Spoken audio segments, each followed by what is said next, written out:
Region, space right? countries, yeah, in the region. I'm just going to step away for a moment. My food's arrived. Okay, sure. So Andre, what is the situation like in the consulate? It's very busy. People come to you all the time for investment in Indonesia or space related. Oh, yeah. I mean, Houston is a space centric state. Oil and gas lah. There you have it. We Houston, the nobody. consulate has been here since the 80s, and that's due to the oil boom. But we have a focus on petroleum, medicine. Cancer was a big Andre, deal what is in Texas, but also now with space. Space has always been an interest, but as Anna pointed out, different regimes have different momentums. So hopefully, from us, we can encourage it. But I'm grateful that Anna is encouraging Indonesians, especially that we're G20. We might find some new momentum, yeah, Anna, yeah. And of course, with Indonesia, we're in the region. We're chairing ASEAN next year, David. So who knows? We can actually get a bit of another kind of momentum for countries in the region. Yeah, the ASEAN thing has always been fascinating to us because there is a ASEAN Space Committee called SCOSA, ASEAN SCOSA, and I know some people who are in the committee, but we've never managed to infiltrate it from a youth perspective. Just a pity. Oh dear. Okay. So maybe when you chair the ASEAN next year, that there is something to be done there. And Anna, David, that's amazing, David. So with that, I have that gives me a whole year to build up a momentum through ASEAN, but also we're chairing the US ASEAN. So I'll put that inside the discussion. I think the presidents are meeting next month. So maybe that could be some topic for discussion for the youths to be involved. Yeah, Anna, yeah. Not focusing. Yeah, see, yesterday I had a meeting with Andre and talking like, what are we gonna do for the G20 and all the stuff? And I said, there is no point on talking about space economy when I'm the only industry that not even industry, I'm the only private sector they invite. What can I do? This is like the story of Jonathan saying, what can we do? It's just Jonathan and Frank, like Salzgeber, and what can the three of them do? For me, like, what can I do? Brokering Lapan's asset. Crazy, like, can't really do much. I said maybe space education for space economy. I think that makes much more sense compared to That's easier, right? Space education access for space economy, or for Indonesia, for Indonesia to contribute in the space economy. And then you can use our narrative like the global space industry needs talent regeneration. Europe, Canada, even Australia don't have any people that much yet, apart from Luke, of course. And then what else? We have a lot of people. We have the bonus demography that we have enough time to train, yada, yada, yada, But I think we don't want to talk about industry. Nobody is doing industry. Nobody wants to do industry. And if I'm just the only one sitting there, I don't know what to say as well, Like even the state-owned are like, we cannot make propellant because half of the material needs to be imported, and like it's impossible. Like, and then my friend that actually financed the project, even he gave up. So forget about having industry. We can't even make propellant, So, and then now they're asking the private sector to buy the satellite to replace the 123E, and then nobody understands like, is this even possible to salvage? It's all crazy woo-ha. So I think for now it's like we should just accept the defeat that we cannot be part of the industry, but maybe we can be the back end support for the space economy. You see, so I think it's much better to like access to space education for emerging space nation. Very.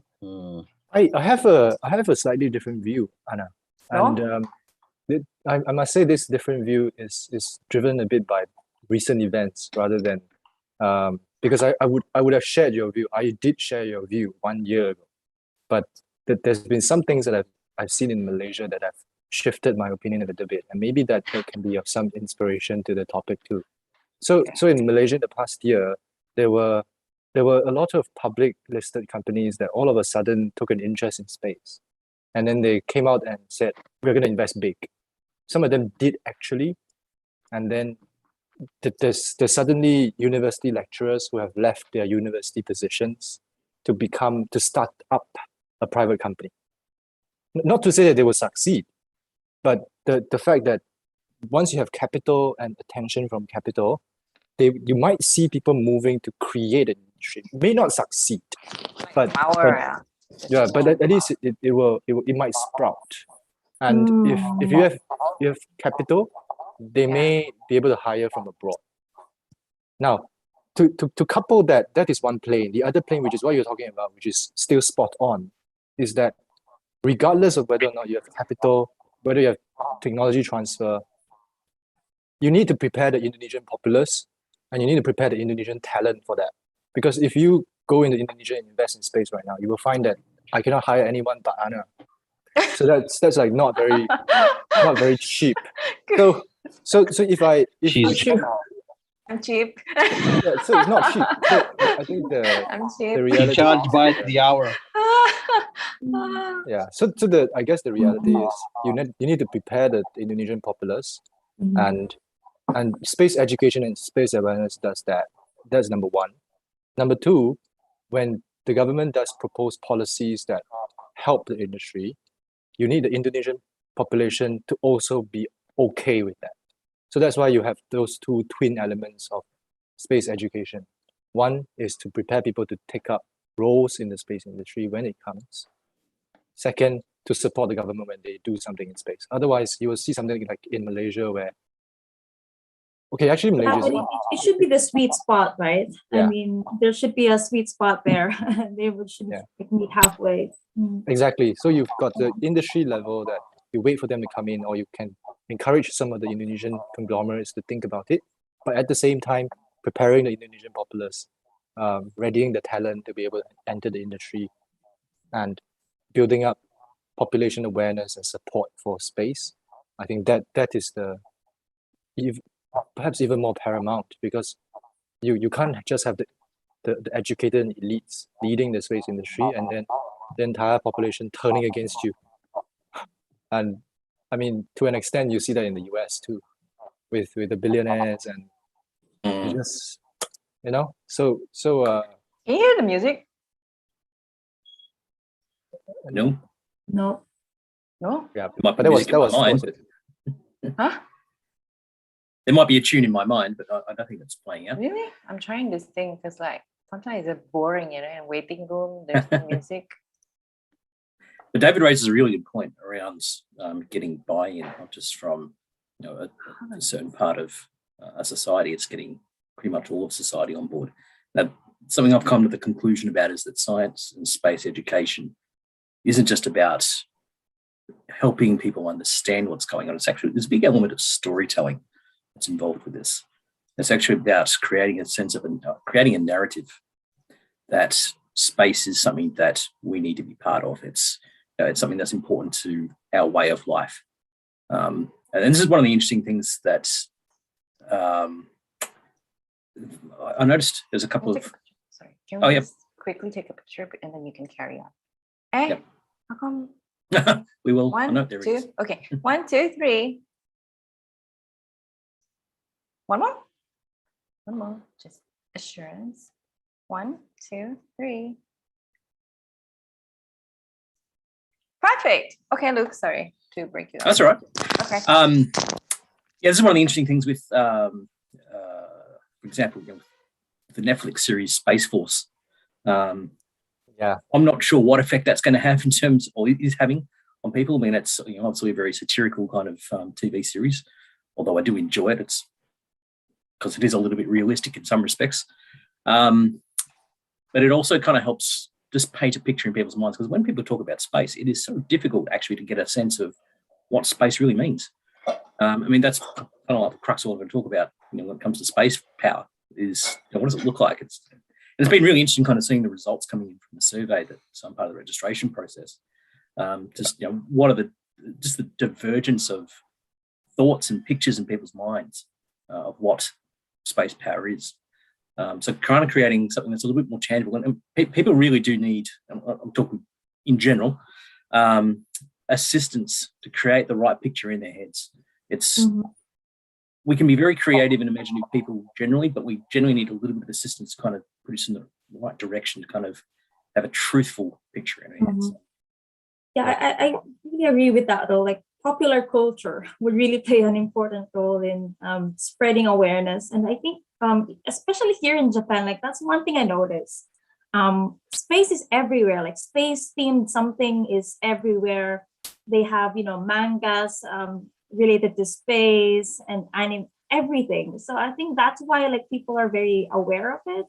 And they're very mature enough to and very welcoming to those kind of ideas. So yeah, totally agree. And when it comes back to the industry piece as well, it's been interesting watching what's taken place here in Australia over the last decade. So quite some time, there's actually quite a lot of resistance at the federal government level to be involved with anything in space, unless they really had to. It was like, all right, we'll be part of some of the various communication satellite arrays because we need it, because we've got to have our aircraft talk to whatever. But in terms of having a national space policy, it was kind of something that was almost, it was in the bad bin. Part of it was back in the early 2000s. There was a spaceport that was proposed to be set up on Christmas Island, and that basically turned into a scam. So the federal government kind of got their fingers burned on that. And it's only really been in the last 4 years that at a federal level there's been this, I would almost say, excitement about what space is. But for many years it was like, no, we don't even want to touch it. So it's taken a lot of very passionate people working patiently with a lot of folks at the senior levels, kind of say, no, this is actually an important capability Australia needs to be involved in. And this is something we really need to have central to our thinking. Yeah, and I attended the Adelaide IAC, and I think at least in my mind, the Australia space renaissance really took flight from around that time period. Yeah, I'd agree. Is that how you conceptualize it too, Luke? Yeah, I'd agree. I mean, there was a lot of undercurrents already kind of moving up, and have been for probably the better part of 10, 15, 20 years. But it's almost like trying to push a really big boulder. You're kind of putting all this effort into it, and then it kind of starts creaking along a little bit, and then it starts building up momentum, and then it kind of off it goes. So it was probably around about IAC that we started seeing a little bit of movement translating into a fair bit of movement itself. Yeah, I can't think of a IAC that has had more impact than the Adelaide one, because the rest of them were. I'm really kicking myself I didn't get to that one. Missed out by that much, I think. Yeah, but certainly listening to Musk's keynote, that was but that was the year before. That was Guadalajara, wasn't it? That was Mexico, and it's not going to repeat again. There's no more repeat. He's not. I'm sure he did one. He did one in Adelaide as well. Did he? For an hour? Yeah. Oh, because that's where he basically talked about it was the Adelaide one. I really remember, and I was like, oh man, I wasn't there. Oh. I really remember it. Yeah. Okay. I left on the last day, I think. Oh, so no. That was the Musk presentation. Yep, that would have been. Oh no. Not a Musk fanboy here. I mean, I am an admirer of many of his works, but the Twitter god status I do not worship. Prefer to remain a little more agnostic.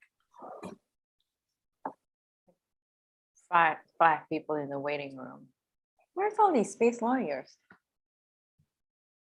Sorry, I'm having my break. That's right. I need to have my lunch. I'm going to put myself on mute so you don't hear me munching.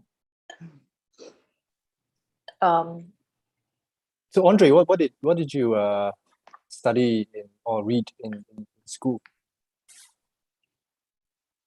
Well, I am actually a business student. I did my MBAs in Monash and diplomacy in trade, but in '98, I was still working in Procter & Gamble, selling Rejoice shampoo.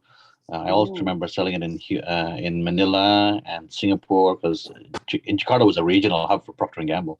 But when Suharto stepped down, I decided to jump boat and join the ministry and follow the family tradition of being diplomats. And I'm mostly in economic diplomacy team, but my background is mostly economics and with a touch of international relations.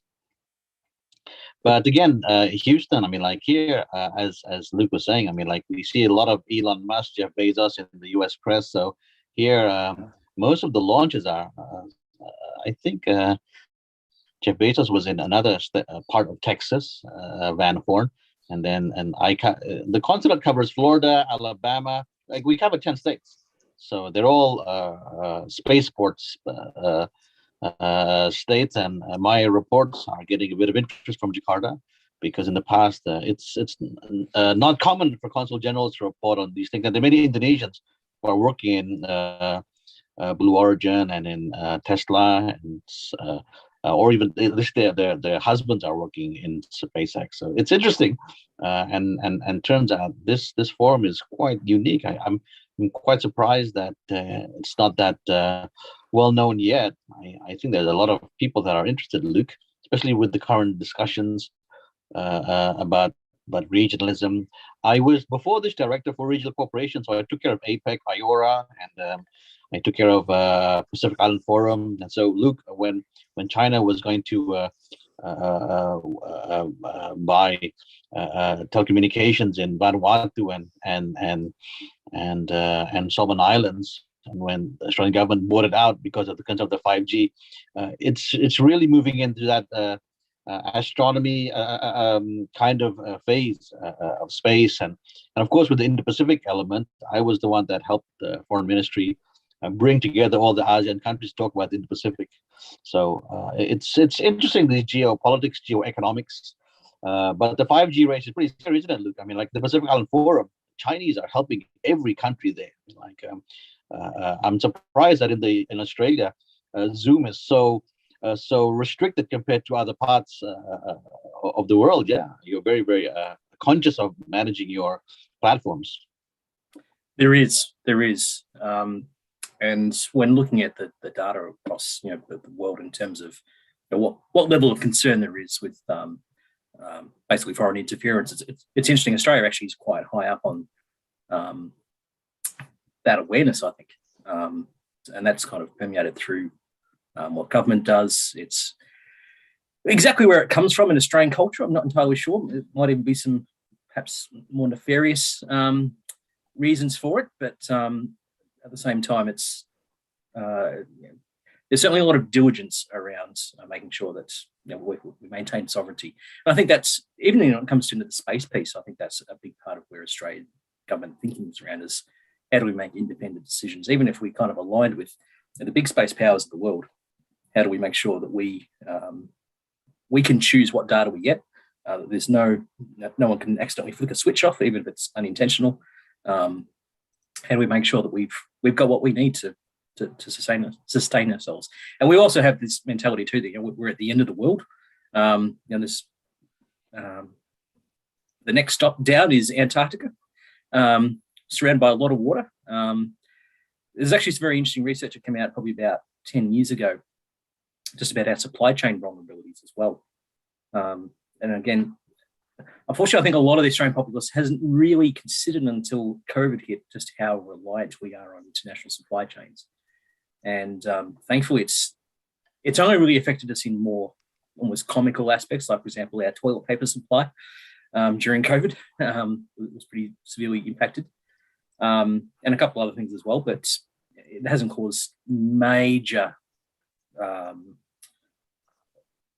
what would you say, hazardous disruptions. It's caused a lot of inconvenience, but a lot of hazardous disruptions. But there's that kind of island kind of thinking, if you like. We are isolated from the world. We've got to make sure that we do have a certain level of self-reliance. But certainly back to what's been taking place in the Pacific. There's been a far greater increased awareness of what role Australia's got to play, especially if we want we don't want nations around us being coerced, basically. Yeah. Hey, just a quick one on this military and space power, David. When I was in Darwin, I remember a lot of defense summits there, and not only the U.S. Marines in Darwin, but Singapore's military assets are a lot of assets in Brisbane, and I think Cairns was supposed to be one of your other sites. So either way, this part of the world, Northern Australia, Queensland, and Singapore, it's really interesting. Yeah? And I remember in Darwin when Kim Jong Un was ready to send its missiles. Of course, the Territory News said that Darwin's the first target. So it seems the world is closer than we expect. Luke, yeah.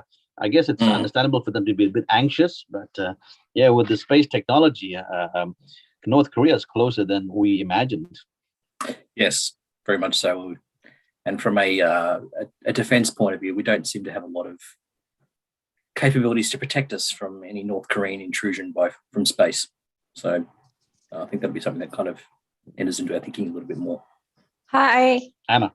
I just want to introduce my co-founder, Ratri. She's in Sydney, but she's using the wrong background. So can you change it?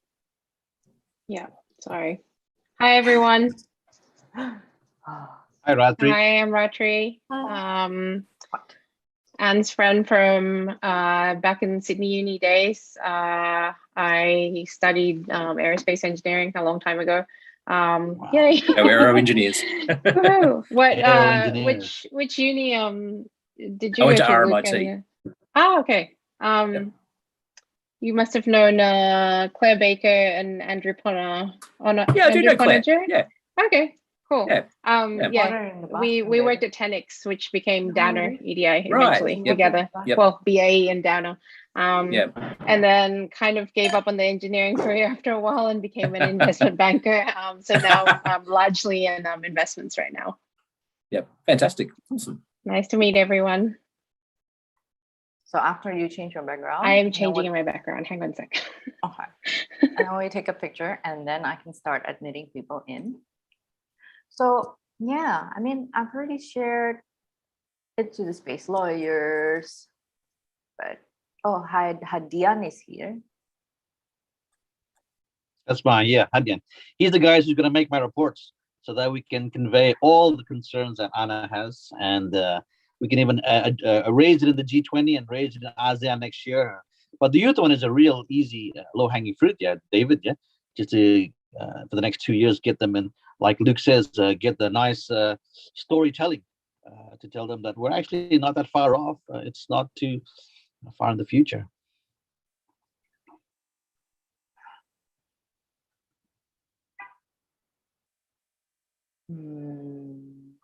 What else?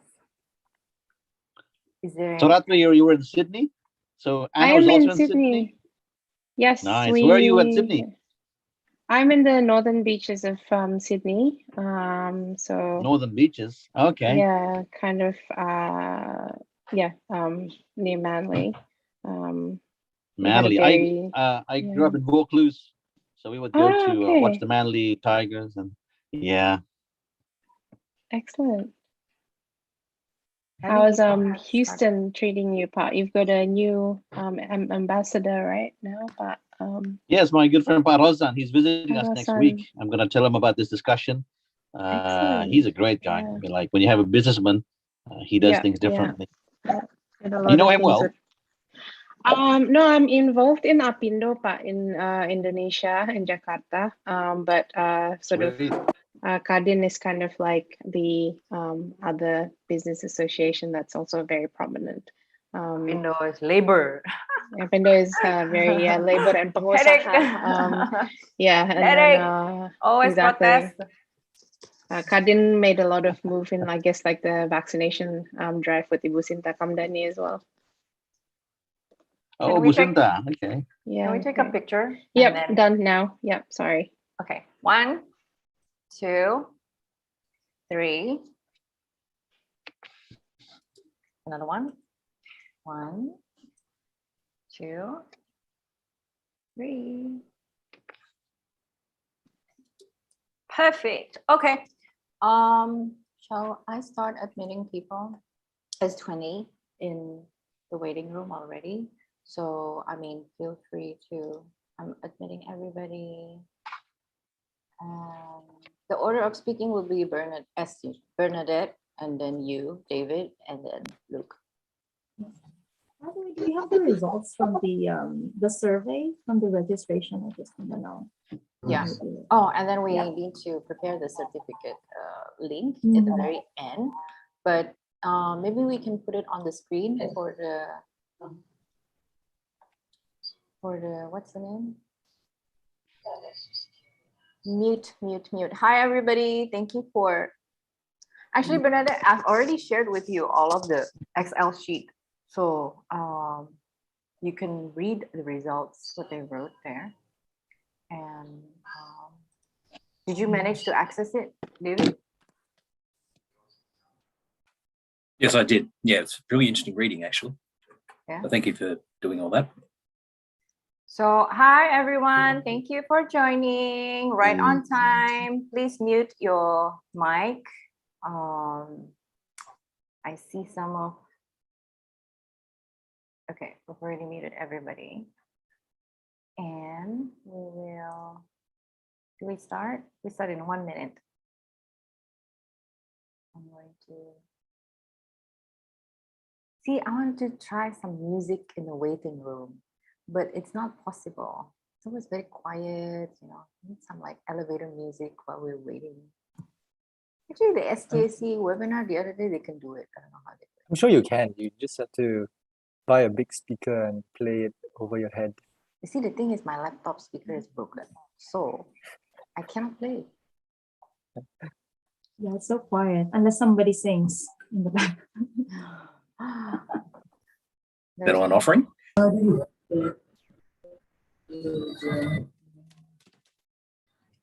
Hi, dears. Please put your mic on mute and video. We will allow you to show yourself later, but meanwhile, not yet.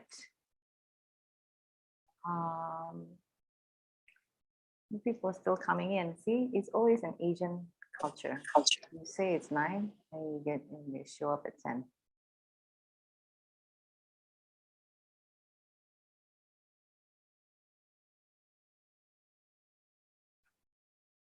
Okay.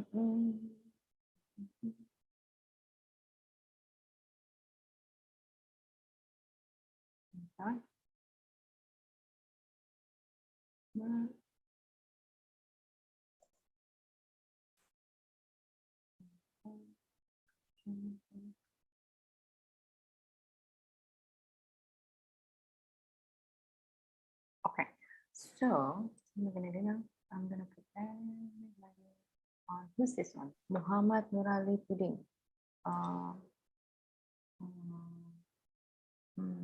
Stop video.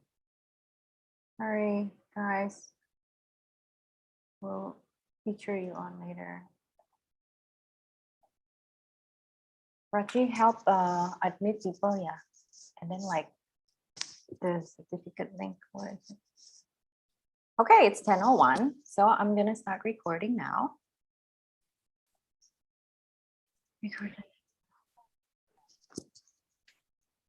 So good morning, everybody. Saturday morning, as usual, Moon Camp week 3 resumes with session 10, 11, and 12. It's 3 sessions for today, maximum 2.5. If it goes on, then it's like 3 hours. So thank you for joining us today. It's quite a heavy topic actually today. Law and policy, and also military and space power. And that is also why we have invited our Consul General from Houston, Republic of Indonesia, Pak Andre Siregar. Thank you so much for joining us today as co-host and special guest, because we feel that it's it's an important topic to discuss, especially that you're a diplomat, and space is an international cooperation issue. And as we Indonesia is sharing the G20, maybe it can, you know, provide you some insight and knowledge onto the space saga at the moment around the world, and either how we position ourselves in the global space scene, the near future, as an actor or as an audience, whichever way is possible. But I think it's important for not just students, not just future space lawyers, but also diplomats, because you know it's a lot of on diplomacy when it comes to all of these negotiations. And Moon Camp is definitely a webinar series about humanity returning to the moon, which of course we will discuss with David on the session on Artemis Accords, which is the bilateral agreement of 15 countries that is already agreed to commit to this mission, and that will be interesting. So for those of you who have joined us today from Indonesia and all over the world, thank you. I see more people still joining, even though we have said you're not supposed to be late.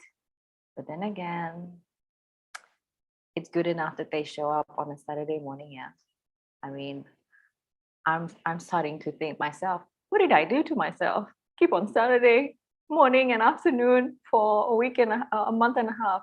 So maybe Mars camp will be less than this. But anyway, so very happy to have met everybody again. Thank you so much, my good friends and fellow Bernadette Joy de Terra from joining us from Japan, Tokyo. Congratulations on your graduation for your master's degree. Yeah, and now she is joining us today to share with us about Moon Village Association. So it's also interesting because I wasn't really interested in the moon before, not until David was like, you know, he's a bit obsessed about the moon, and then he told me about Moon Village, and then I was like, and then I not until lately that I think actually, yeah, moon is more feasible than Mars. It's just right there, and we can still go back and forth. So a week trip, and it's technically much more feasible, probably, and in compared to the Mars narrative, like I wouldn't put it in the next decade to come, I guess. But I don't know. Some people are very ambitious. So then also the Moon Village Association is probably one of the most well-established international organization that is you know, promoting on the moon mission. So we would like to hear more about that. Second session will be on Artemis Accords, as mentioned, a very important part of this entire narrative or of human going back to the moon, and how it's different from the Outer Space Treaty, and or how it's going to clash, whether it's going to be updated, like what's going on, because people say like you cannot own celestial bodies, and what's the deal with that? So David will go over that. And last but not least, also a very important component of governance. And right now, again, Luke joining us from Melbourne. He's an aerospace engineer and also science communicator, space communicator, passionate in sharing space education as well to youngsters. And it's interesting how he wanted to promote space education, and I was like, I thought it was going to be something light, and then he told me about Space Force and military and space power. So I shared with him, actually that's a really good topic to combine with Artemis and Moon Village, because I was interviewed a few weeks ago by a media here, and they were so obsessed with war in space.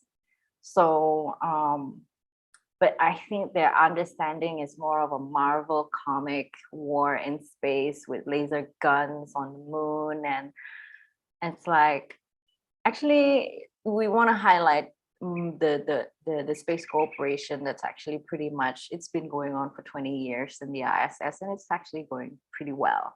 But this fascination of the public with war in space, and like China and Russia is going to kill each other on the moon and gonna fight with the US and etc. It's too much sci-fi. Although there's partial truth in it, but then they really have the capability from a long time ago. And I think it's also important that you would like to enlighten us in terms of this space power and like military power is land, sea and sky is nothing without space power. It's a triple line of defense: sea, sky, and space. And it's very important for everybody. The army wouldn't be able to go anywhere with the GPS, without the GPS, and the high resolution satellites for the border patrol and etc. So, but I think it's important as well for people to understand this before they think it's going to be another, what do you call it? The end game. They always call it the end game story, which is it's too comical. So it will be good to end the session with that, especially also with Pa Andre on board, as a diplomat. So and thank you for my co-founder Ratri joining us from Sydney. We're being very nice to admit people who are late. We try to be as strict as possible because we just want to be strict anyway. But without further ado, I'm going to give the screen to Bernadette and begin the session with Moon Village Association. All right. So hello, everyone. Thank you so much, Anna, for inviting me. And I'm really excited to share about the Moon Village Association. And again, everyone, thank you for taking your time on a Saturday as well, on a weekend, to participate in this. So let me just share my screen. Can you see it? Yes, I think so. Okay, great.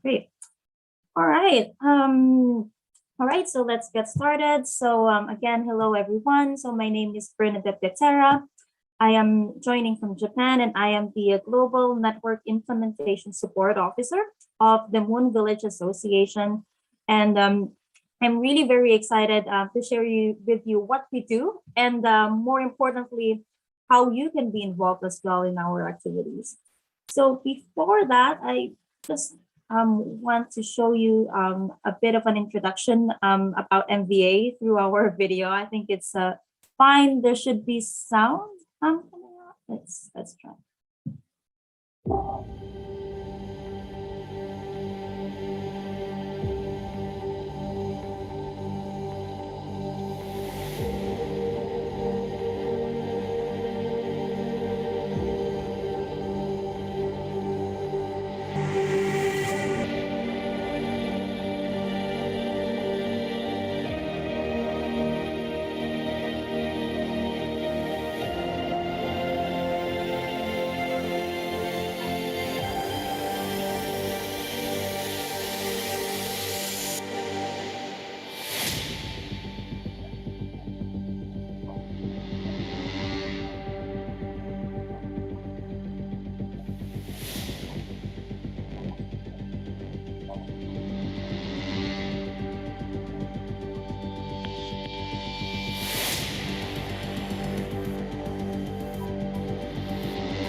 right, so I hope you were able to get an idea of what MVA does using this video.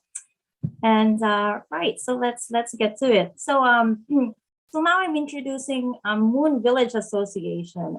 But what do I mean by Moon Village? So first, I just really wanna touch upon this. So when we say Moon Village, so I don't mean another ISS on the moon, and I don't also mean a literal village on the moon, and it's not just a single science facility on the moon, but rather Moon Village is an ensemble of global efforts from government, private, and the public sector, aimed at exploring the moon and using lunar resources in cooperation and in a sustainable manner.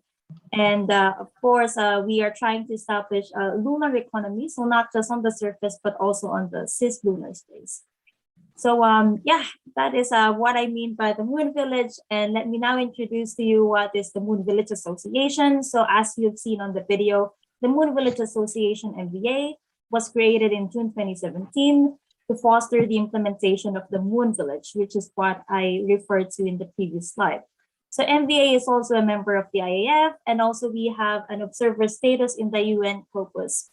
And again, really, the aim is to become a global forum, of different stakeholders, industry, government, space agencies, NGOs, and the public at large to support the implementation of the Moon Village.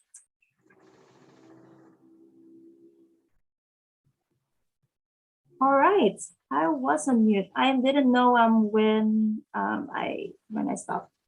Was it here? No. Sorry, it's fine. It's fine. Fine, We heard it. I mistakenly put you on mute because Okay, I'm trying to mute great. everyone else. All right, so Everyone in the audience, Patricia, Mutfi Labib, I'm trying to mute you both. Mhm. Okay. Forward. Redo cadet of this Mm. Okay, I think it should be fine now. All right, so let me proceed. So again, this is the Moon Village Association, MVA. And to give you an idea, we have around 800 individuals on an on and off basis getting involved with MVA in our community from over 60 countries. And we do have around 38% of them young professionals under the age of 35 years old. And we do have 28% students and 27% women, and we are still working on this issue as well. And also, aside from the individual members, we do have what we call institutional members. So these could be small, medium, or large companies, organizations, or institutions who have signed up to become an official member of the MBA. Right, so I hope you were able to get an idea of that. So let me now go to what kind of working groups and projects do we have at MBA?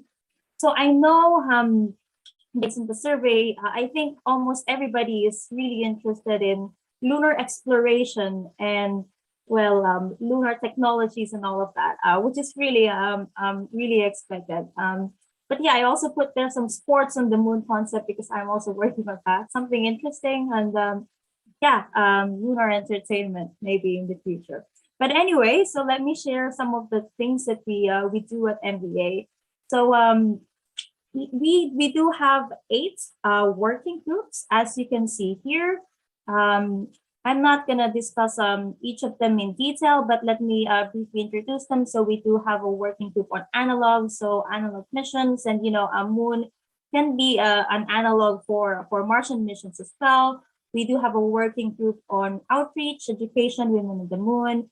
We do have lunar commerce and economics, cultural considerations, very interesting. In fact, 3 days ago, we had a webinar, spirituality and the moon, which is really really interesting. We do have payload project, coordination and cooperation. We do have lunar architecture. And finally, we do have participation of emerging space countries. So these 8 working groups are currently ongoing, currently active, and yeah, you can basically join any of these working groups as well. And for the latest updates on this, please feel free to check our website. All right, so let me just share or highlight some of the working groups that I mentioned here. So for example, the Lunar Architecture Working Group was able to come up with this image. So this is the most realistic, so to speak, image of what the moon village could look like come 2045. They have the reference concept published already. You can also check them out. And also one major activity or project within MVA as well is what we call GEGSLA. So it stands for the Global Expert Group on Sustainable Lunar Activities. So as you can probably imagine, we have a lot of moon missions going back to the moon and so on. But however, to do that, we need to do those in a sustainable manner. And so this GEGSLA is really a project involving multi-stakeholders, and it really aims to come up with specific recommendations on, say, how do we behave in lunar missions? So how do we potentially avoid, political tensions with other countries when doing our lunar missions and so on?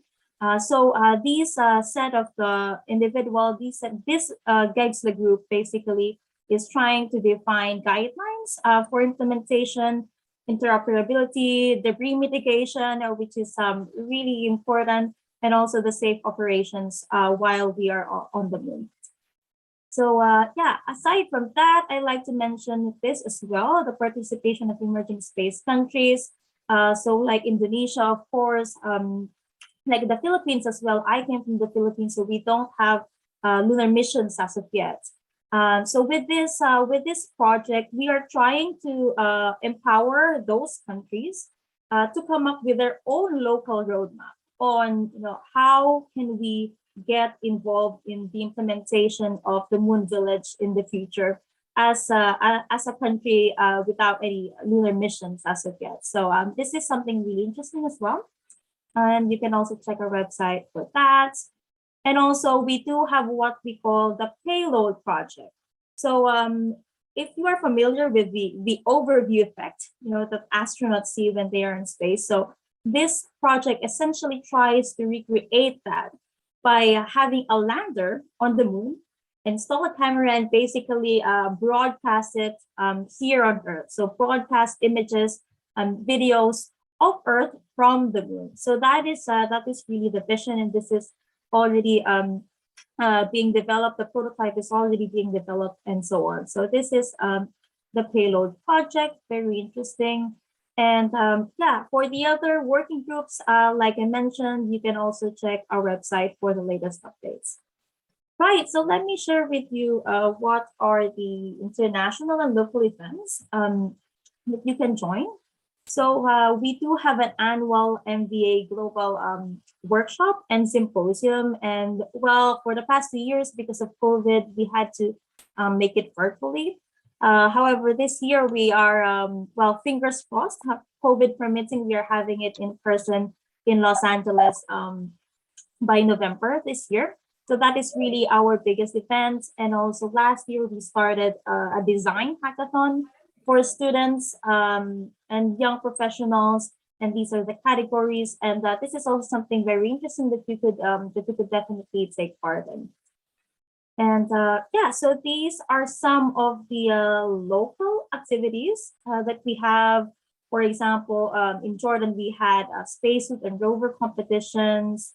In Italy, we do have a lot of webinars. In Egypt as well, Africa and Greece, and so on. And these are in partnership with other organizations as well. So just to share with you some of that. And also, we do have a new project called the Towards the Moon Generation. So this project is really aimed at young professionals, again, under the age of 35. And last July, we had a workshop in partnership with SJAC and Lockheed Martin. And this could also be something that you could participate in the future. So we have several discussion groups, lunar medical autonomy policy, and so on, which we tackled in the workshop and is currently ongoing as well. And in terms of other events, so we do participate at IAC, the International Astronautical Congress. And last year, we did have the panel on towards sustainable lunar activities in Dubai. And also we do run several sessions, technical sessions at IAC. So if you submit an abstract at IAC relating to lunar exploration and the Moon Village, then definitely it's also in partnership with the Moon Village Association. Right, and of course, since we are supporting the United Nations, and we have an observer status, so we do have UN-related activities as well. An example of which is this, our MBA president, Dr. Giuseppe Ribaldi, at the UN COPUS meeting just a few days ago, delivering a statement from the MBA. Right, and I think this is also another exciting project or event that I would like to share. So this is called the International Moon Day, IMT, and it will be celebrated in July 20, and of course July 20. So this is something very this is something that we are very excited about, because this is the first time ever that the United Nations approved our proposal on having a single day where we celebrate the moon. And so this is spearheaded by the MBA, and we will be having international and local events all over the world, and you can even try to organize your own local IND events. And the details of this will come very soon on our website, but this is something to look forward to this year. And of course, from now on, we will be celebrating it every year as well. So do check that out. Ada banyak And, juga.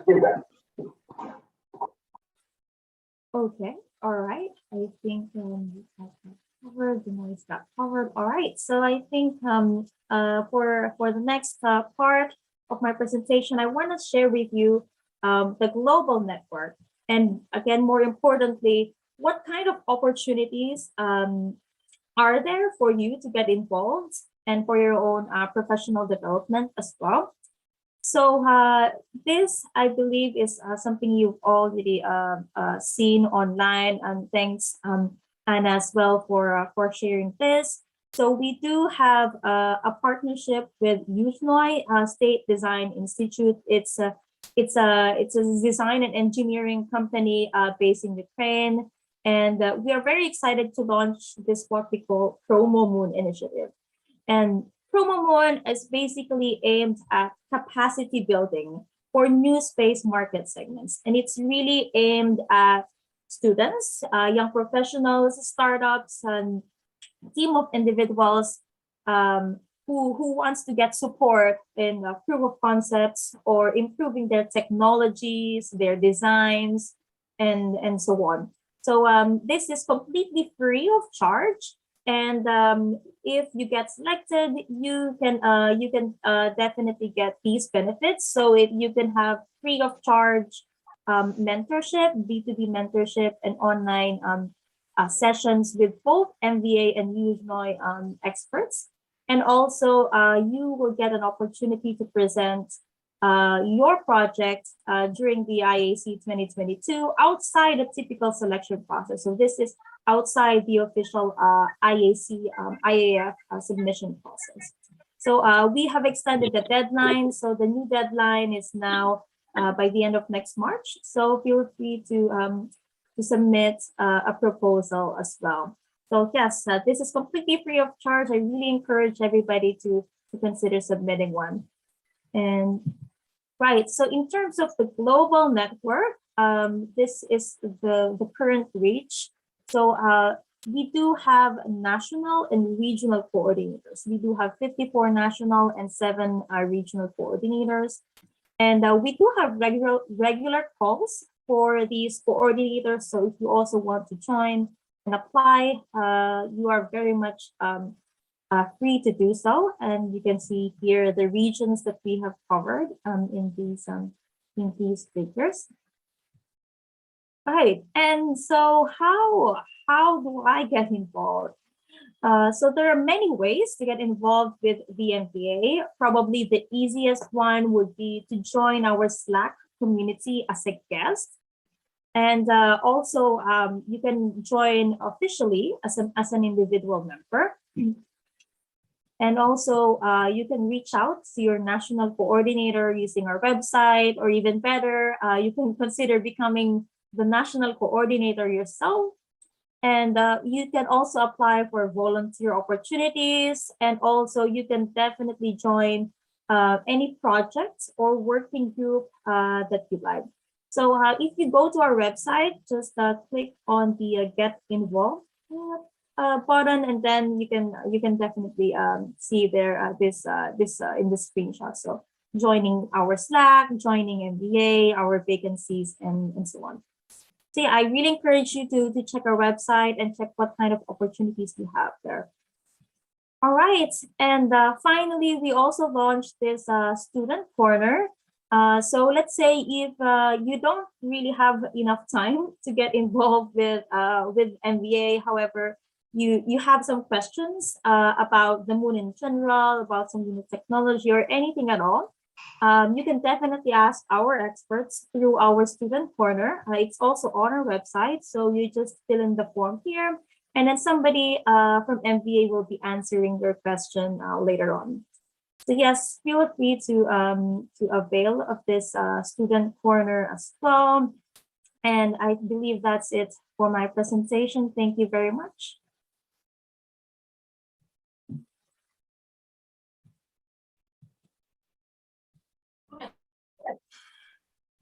Thank you, Bernadette. That's very, very cool that we actually have an international organization that's focusing on all of these efforts. And yeah, I mean, we have already listed ourselves as a community member of Moon Village. And we are also excited to be organizing for the Indonesia IMD. Yeah, the 20th of June. So we are currently working on that together, brainstorming on what kind of activities. I mean, we already have some things in the pipeline. So, and hopefully by then, Bali is open for tourism without any quarantine. So we can celebrate it here. And wow, that's gonna be great. Yeah, because it's a really good night sky as well in July. So Bali has a really good night sky from May until at least September. Okay. Yeah, so we'll have telescopes out for the public viewing, and we'll have concerts, and we'll do competitions. So we're looking forward for that. Yeah, absolutely. And yeah, if anybody has any question, feel free to visit our website or send me an email as well. Yes, thank you so much. So, for Andre, do you have any questions regarding Moon Village Association in this case? Thank you very much, Anna. And that was a great presentation, Bernadette. I was particularly intrigued that you are now a UN observer. So that's a high achievement, and it does make us government officials feel enlightened that the civil society is playing an active role to promote greater collaboration in this new field. I'm just wondering, I suppose, as you achieved to get consensus in the UN to have a special Moon Day, I suppose there'll be many celebrations. Is there any particular year that you'll be focusing on? Maybe perhaps a special anniversary that at least by then many Indonesians or even, a lot of our friends here could contribute personally. We don't have that yet, but we are very much excited to start it this year. And then, of course, every year we will be celebrating it. And it's still under discussion, but what we want to do is, so every year we will have a theme, like the World Space Week. Yeah, so we will be officially announcing that. Yeah, so for this year, it will be on lunar governance policy side, actually. It's not yet announced, but yeah, and then every year we will have a new theme. So yeah. That's befitting. Actually, we were offered as well to be a UN observer, but I think we're not ready for that. David can sit on the UN for us. Right, David? Where are you? Is your session next? Why am I sitting on the UN for you? Andre should do that. Exactly. Yeah, you have Andre. Yeah. Yes, I'm going to be representing all of you also. Ibu Anna, just a quick one also, a quick shout out to many of the participants here today. We've got people from San Francisco, we've got people from Indonesia. Congratulations, Anna. A lot of them are beginning to join in and to listen to the discussions. And I want to have a shout out to those friends from Darwin also who's joining. And I think there's some from Lapan. Ibu Yunita who's joined us. So congratulations, Anna and friends. You're mustering up the attention that we had intended. Yes, so far it's 86 people on board. Thank you so much, even though you're joined late, but it's okay. It's better late than never. So as you said, Asian culture, right? No, I think by now I have to write down, like, we start 1 hour like before, so people are already there, right? And then we fool them, right? But anyway, so it's a very good transition between the Moon Organization with space law and policy that will actually is the heart of all of this. How on earth are you gonna govern this? Why are they going there? And what's the rules and what's the rule of the game? And is there like 15 countries now? Israel even joined a few months ago, I think in January. So let's hear it from David Ho in Singapore, space lawyer, SGAC, and Moon Village Association as well representing. So there you go. Hi, thanks Anna. Thanks everyone for dialing in. Maybe a little bit of self-introduction. My name is David, and I'm based here in Singapore, but I am Malaysian by background and nationality. I read law in the UK and then returned to Singapore to study for the bar. I'm called to the Singapore bar, and I'm working in an international law firm in Singapore. I've maintained an interest in space for the past 6 years, observing the local ecosystem, the regional ecosystem, and joining organizations and NGOs across the world. I was quite lucky because when the Moon Village Association was being set up, I was part of the group of people who were connected to that ESA community. So I'm proud to say I was also a supporter of the Moon Village Association as a founding member. That draws from what Anna mentioned just now about my fascination about the moon. I will not spend more time on that. To me, it is something that is more realistic. But as a lot of narrative about the moon will show, the moon is part of the plan for Mars. So the history behind having to end up with that storyline is actually fascinating enough, and involves a lot of White House politics and international politics. But I don't think we have time for that in this session. So maybe another time. But this particular set of documents called the Artemis Accords is actually rather unique, and I will in the next maybe half an hour go through some of the thoughts that I have on the Accords, drawing from experts around the world. And I guess for the last part of this presentation, I'll draw back to what it means for emerging countries like Indonesia and my home country, Malaysia, and other countries that are not yet signed up, or rather may never sign up to Artemis Accords. So that'll be interesting to discuss. Okay, let me go straight in. What I would do in this session is paint some of the facts and myths, or rather maybe not myths, but controversies, the facts and the controversies. So when we think about Artemis Accords, I like to think about it as a dialectic, a dynamic between the facts and the controversies. A lot of the times the facts are then what leads to the controversies. Therefore, you have to see them in balance. And when coupled with the intense background and history behind where the Artemis Accords comes in, you will see how these facts and controversies are interacting. Now, it would not be appropriate to dive into the Artemis Accords without laying out the history and background of space law. I will spend maybe 1 minute on that. In the beginning of the space age, there was intense scrutiny and suspicion between the leading spacefaring nations, the USA and the USSR.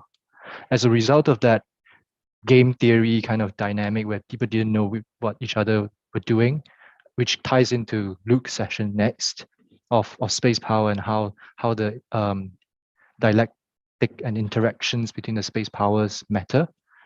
Because of that, the early pioneers of the space community, or actually the international community, came to an uneasy compromise about a few things. Number one, that as a humankind, we cannot go out there and colonize space. And what that means is that you cannot go into the moon or onto Mars, mark out a piece of territory and say, this piece is mine. Or rather, this piece is Russian, this piece is Soviet, or this piece is American or French or German or Australian or anything. So that's the first compromise, because each party wasn't sure about whether or not the other party is going to get there first. So if you know that you are here, but you don't know your opponent's technology and whether or not they're able to do that colonization first before you are likely to agree that nobody can ever colonize space, which is where we ended up with the Outer Space Treaty, key component of it being no one can go out there and claim ownership over space. The history of that is and the dynamics of that is pretty important to understand, because these days people just trump the space Magna Carta that, look, no one can claim territory, no one can claim ownership. But a lot of people forget that the reason we got there is because people didn't know whether or not the other party could do it first. These days, technology is a little bit more transparent than back in Cold War age. So for that reason, to me, that is the key reason why space laws haven't advanced in the past 40 years. So if you just go onto Google and search for the space treaties that were agreed at the UN stage, a lot of it were agreed at the very beginning of the space age. And that was the time when people weren't very sure. So the first Outer Space Treaty laid down that ground rule: nobody can own space. And then the following treaties more or less just operationalize them. For example, if you want to launch something, you need to register. If something falls back onto Earth, you need to salvage it, rescue them if they are astronauts who are falling back to Earth, help them out, and liability regime, and so on. So the three treaties after the Outer Space Treaty merely operationalized or fleshed out the Outer Space Treaty. Okay, it took more than 1 minute, but that is the background of where we got to until the Artemis Accords. So after the first treaty, Outer Space Treaty, the next three treaties fleshed it out. There is a controversial fifth treaty called the Moon Agreement. Now, the reason why it is controversial is actually very debatable. A lot of people have different theories about it, but one of the main points people talk about these days is that it sort of creates the obligation to create an international agency that governs who can manage what part or own what part of the moon. That obligation and the common heritage of mankind concept, which we don't have time to go into, created a lot of controversy. And in fact, right around the time of the Artemis Accords, the USA came out to disavow the Moon Agreement. So that is the context of time when the Artemis Accords came in, and timing is actually going to be one of the main points that I will talk about. Okay, so coming back to the time lag between the Moon Agreement, which is controversial, and the long history of time where you had no UN sanctioned space treaty. Then here we are, Artemis Accords, a couple of years ago. In the meantime, a lot of things happened. A lot of space activities were going on.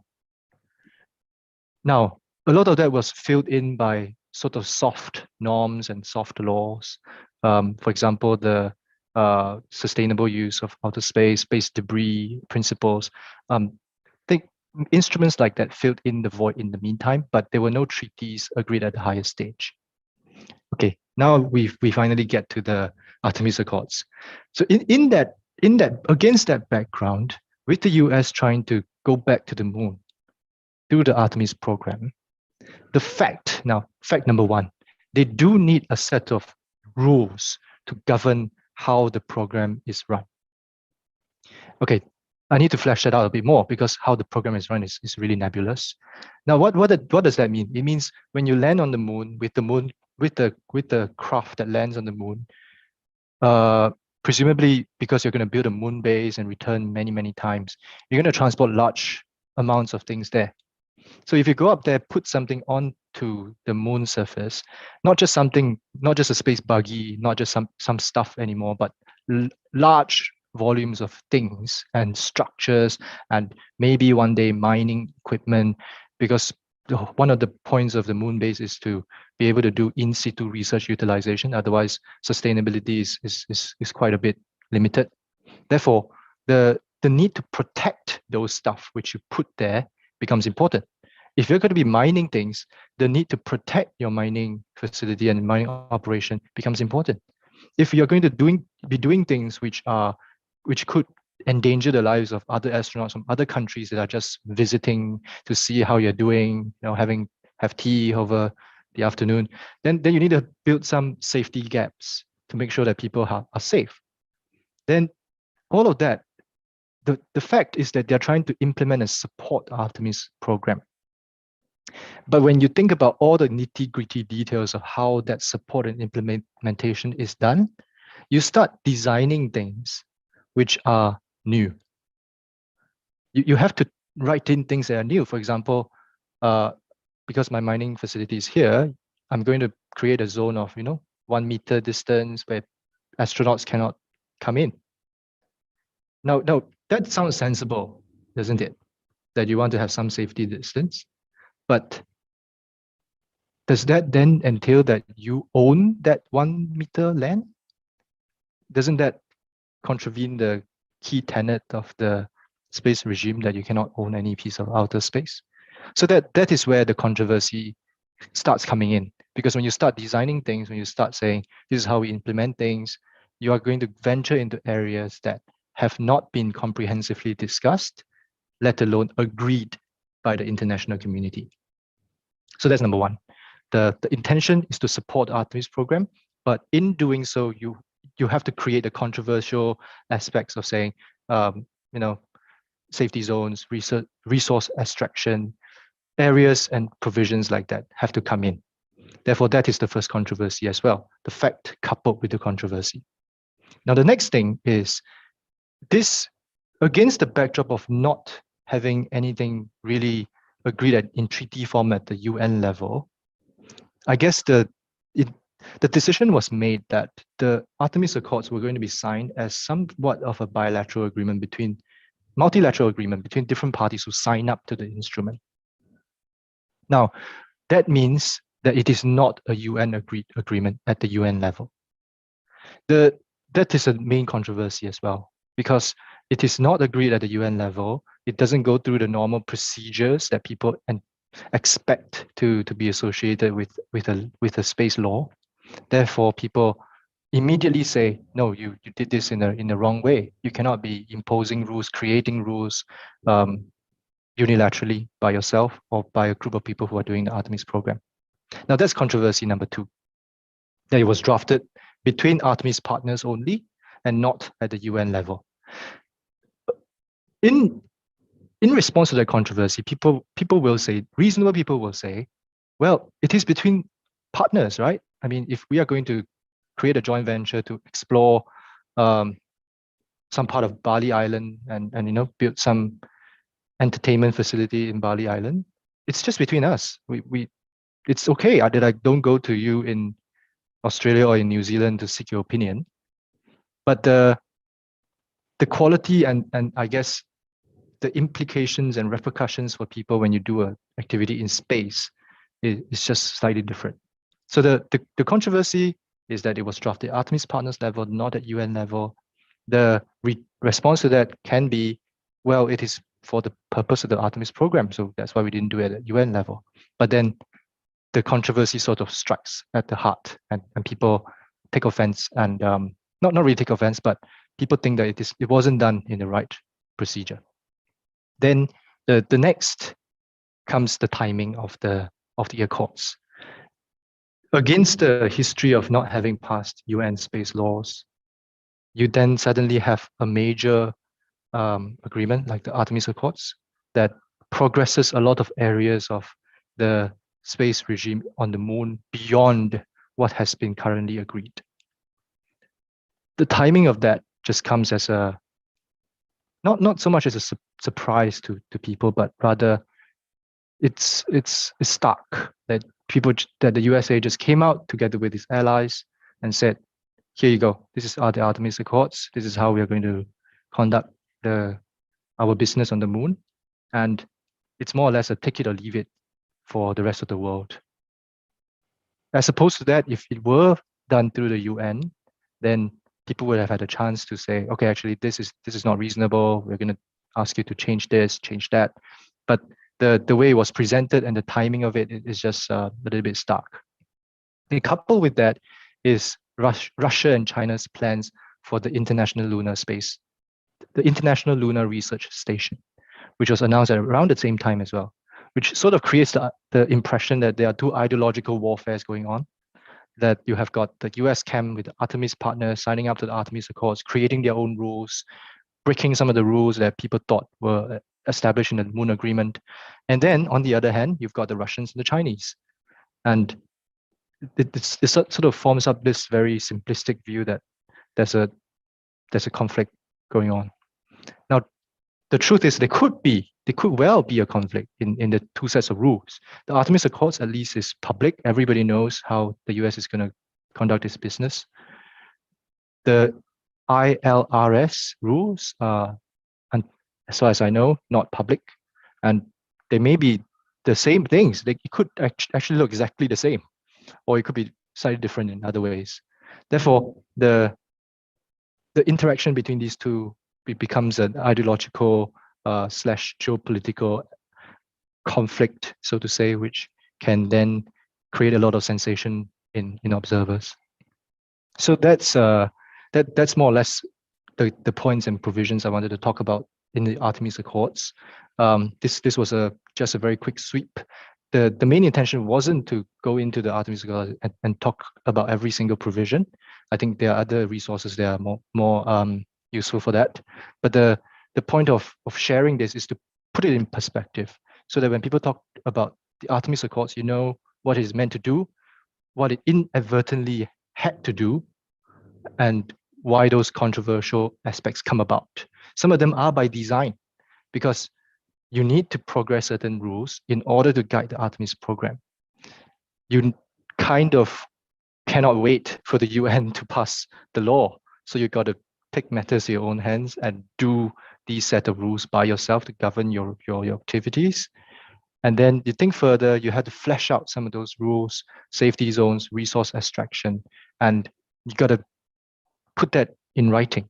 But in doing so, sometimes you run afoul of the conventions where people assume, for example, that what you mine from the moon shouldn't be owned by you. That therefore that's what I call it, facts and controversies, because on the one hand, the intention can be justified. You can say these are all factual. We're just supporting the Artemis program. We're just trying to put the rules down where people haven't done it before. We're going to have to do it because we're going to get to the moon. therefore we are trying to progress the rules a little bit further. But then on the other hand, people will say, no, you should have done it through the UN. You have written things which we don't think is agreeable, and so on. And then against that general background about the Artemis Accords, you've got the deeper historical context of the space laws having been silent, and then all of a sudden you have this Artemis Accords come up, and the Russia and China dynamic with their own plans for the ILRS. Now, with that, I wanted to turn to the survey results that the participants to this call gave us. I think I might be able to share my screen. Just give me a second. Interestingly,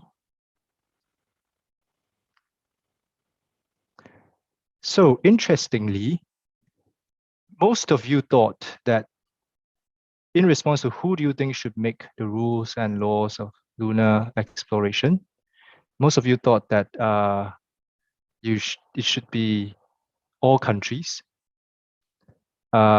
including through the UN, and not so much countries who are actually conducting activities on the moon. Actually, oh, I did not manage to share my screen, right? Okay, never mind. The first question was, who do you think should make the rules and laws of lunar exploration? And 66% of people thought all countries, including through the UN. Only 30% thought countries who are actually conducting activities on the moon. So that sort of undercuts the Artemis Accords. One of the Artemis Accords key assumption, right? That yeah, it's us. We are the ones who are going onto the moon. Therefore, we make the rules to govern our own activities.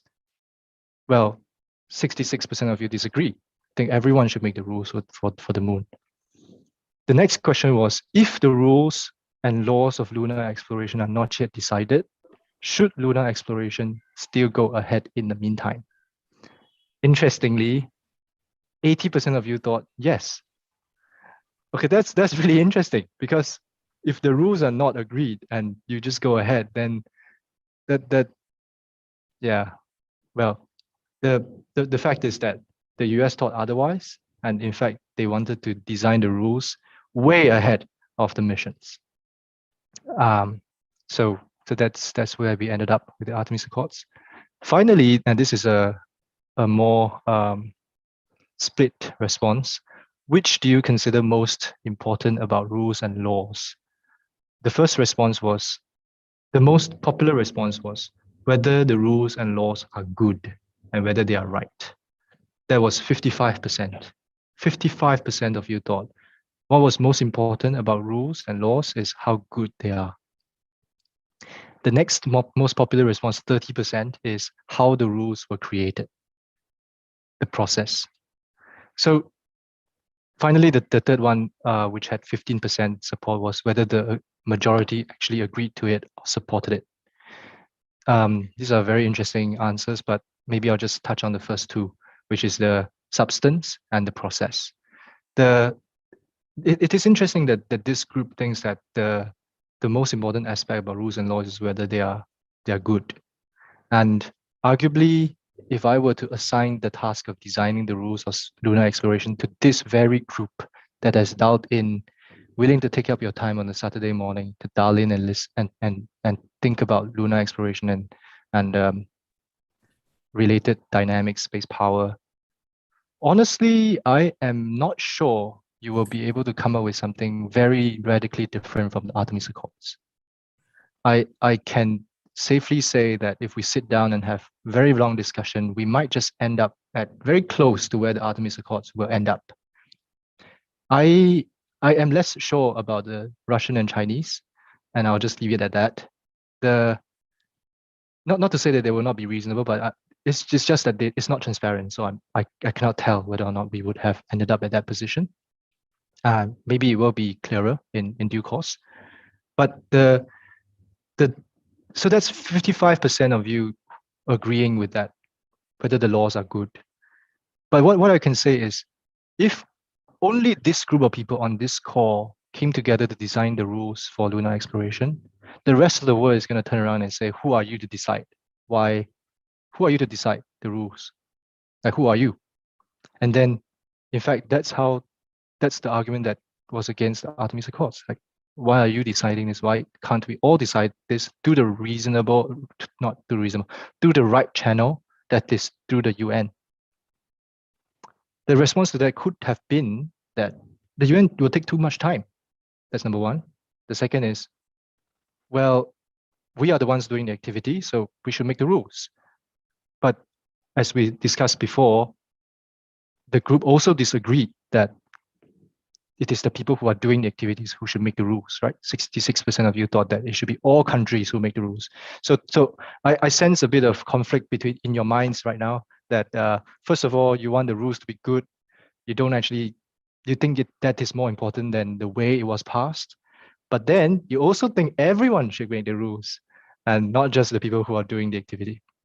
So as you could tell, just based on a very short, very quick survey, we have already got some internal disagreement on how best to pass laws, let alone at the Artemis Accords levels. So I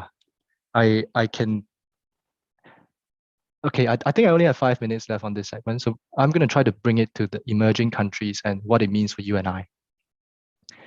Now, I do not belong to the diplomacy channels, unlike Pak Andre here.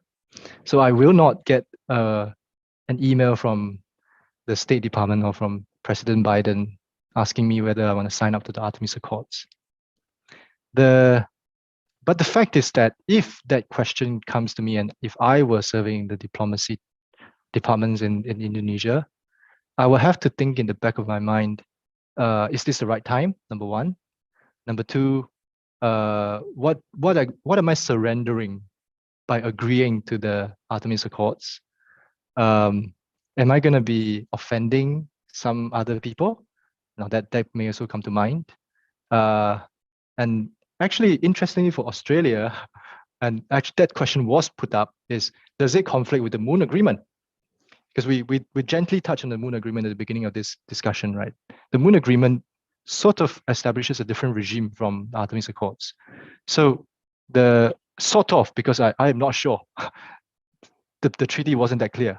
So the Australian answer to whether or not the Artemis Accords conflicts with the Moon Agreement and whether they need to disavow and leave the Moon Agreement, the answer, if I understood it a couple of years ago, was we would need to see how the Moon Agreement regime evolves and then assess whether or not our international law obligations are fulfilled. But coming back to Indonesia, coming back to Malaysia, other emerging countries, in your mind will be, do we have other international law obligations that we're going to not be fulfilling? If we are a party to the Moon Agreement, we might need to think twice. And number two, as I said, are we going to be offending anyone by signing this agreement? And then number three, as I said just now, is this the right time? Can I afford to wait? Maybe you can. If in 2 or 3 years, the Artemis program starts running and my country is able to participate in the Artemis program at that time, maybe I'll sign up then and join the efforts. But for the moment, should I just wait and see? Maybe. But then the trends also show that people have been willing to cast their lot with the group. So from 8 in the beginning to 15 today, obviously around half of them have joined in the interim. Obviously, naturally, some of these would have been party to the discussion even before the accords were signed. Therefore, that discussion probably just went on. But it also means that it also at least signals to me that some people were willing to consider, let's join, let's be part of the group. So in terms of whether or not it has direct impact on you, whether you are a party to it or not, I'm not sure. I'm not privy to the discussion behind the Artemis Accords. Maybe as part of the Artemis program, when they say, if you want to join the Artemis program, tag along in our rights to the moon, you have to be party to the Artemis Accords. Maybe that, or maybe you can say, you know what, I'll just be a supplier, I'll just be a contributor to some of your missions, but let's leave me out of the Artemis Accords for now. I think there will be various discussions, and all of those considerations will be very interesting for all of us to note. if and when our countries do sign up to the Artemis Accords, it is then up to us as more informed members of the public to dispel the myths and to appreciate the differences between the facts and the controversies, and respond accordingly to support our government when they make a decision on the Artemis Accords, and maybe one day the Russia-Chinese International Lunar Research Station terms or agreement, or so on. These are remarkable times. Just to take one more step back, what does this mean for all of you? Probably nothing, but the main thing is, when we think about space exploration, we think about the glamorous things, the missions, the launches. Maybe sometimes we need to think about the terms and the laws and the rules. Those will impact you if you are part of the missions, if you are designing something that attaches itself to a US mission, to an Artemis program mission, if you're designing something that will be hosted on the moon base, then you need to know these rules. In fact, you need to have rules. You want these rules. Just thinking a little bit deeper, you will realize there is a need for rules.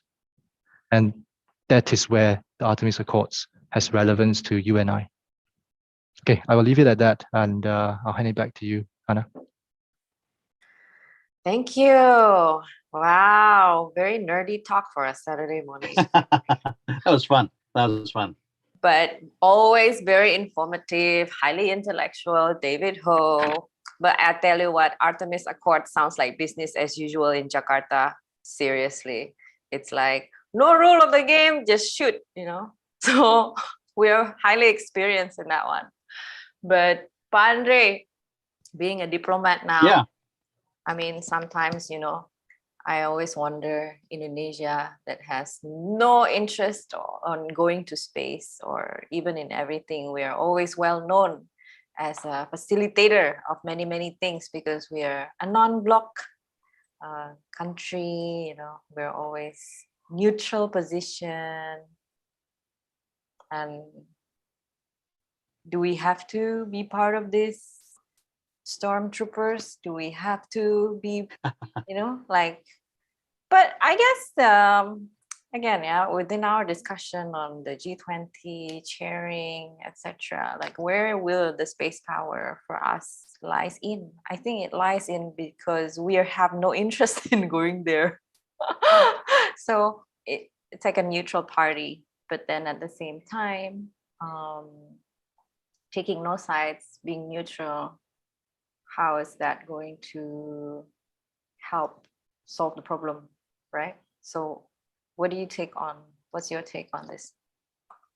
Thanks. And again, brilliant presentation there, David. One thing I do want to take a few responses to your presentation, but before I do that, again, I welcome to many people from Jakarta, from Indonesia, from Department of Foreign Affairs, Ministry of Foreign Affairs, who've joined us, and also friends from Lemhanas and Unahan who are quietly listening, be that through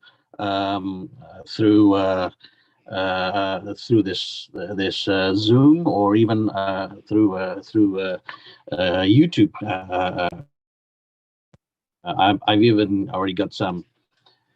I've even already noticed that I think some senior officials have even quietly been joining in. But the wonderful thing about this platform, Anna, is it's a good academic, civil society discussion, and some things that was mentioned by the speaker earlier is that even though that this is launched in the UN and it is launched by those countries who want to go back to the moon, and as mentioned by the speaker, that some are not comfortable because it didn't go through the UN process.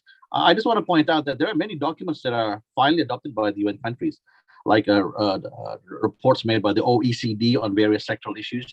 The reason probably that this isn't raised in the UN, I remember when I was in the UN in 2004, 2008, we were so focused on the MDGs, and even then the issue of marine water wasn't sexy. But look at it now. I mean, like 10 years later, even the issue of migration, when I launched it in 2005 with the second committee, people were hesitant, but now it's become a global compact. So it does take time, as David suggested, and countries could join later on. Of course, what David mentioned regarding the position of China and Russia, that is a typical multilateral perspective. What is the embryo of this international agreement? That's why when Indonesia launched the UNCLOS in 1970s, it took almost a decade to get everyone to agree on. But one thing probably, Anna and friends who are present here today, is that we're living in an amazing time here where we get to actually think about this. I mean, like, not all of us are ready to go to space, but I know in heart we're already traveling to space after watching The Expanse or watching all those things, or even watching William Shatner go to space. We're wondering, when can we go? Maybe Anna can lend me $300,000 to get a ticket aboard with Jeff Bezos' plane. But I think the fact that our participants here are hopeful that we could even join this endeavor to go back to the moon. In the diplomacy side, David mentioned, is this the right time? Who do we offend? And even what it's in our benefit. I want to go back to the 16th century, when Spain and Portugal began their expedition to see the uncharted world, and the emperors and the kings put their money into a ship, and that's when people like Columbus, they discovered lands. At that time, not all countries were ready to venture throughout to the seas, and because economically it's very expensive.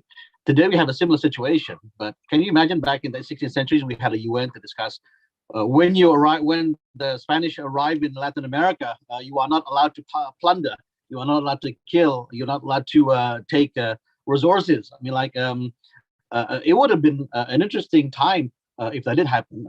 But today we are in a situation where we can actually influence that outcome. But if we look at the Artemis Accord, we can also see that the private sector is supporting the US. It mentions there like SpaceX and Blue Origin is part of NASA's team to go to space. So we probably should ask ourselves that question. I mean, like, is the question of, are we ready to go to space, or do we want to create a space legal infrastructure? And that itself, like you said, requires awareness, or requires a sense of inclusiveness. And the UN, there will be a time where they might even raise it in the plenary session, or I don't think they'll raise it to the Security Council, will they, Luke? But unless some major accident occurs, or even some catastrophe occurs, it would be interesting how quickly the UN Security Council responds. So this is a very exciting topic that David brought out, and the Artemis. I think it's a good beginning. I know countries like Australia, even New Zealand, and other countries in the Pacific,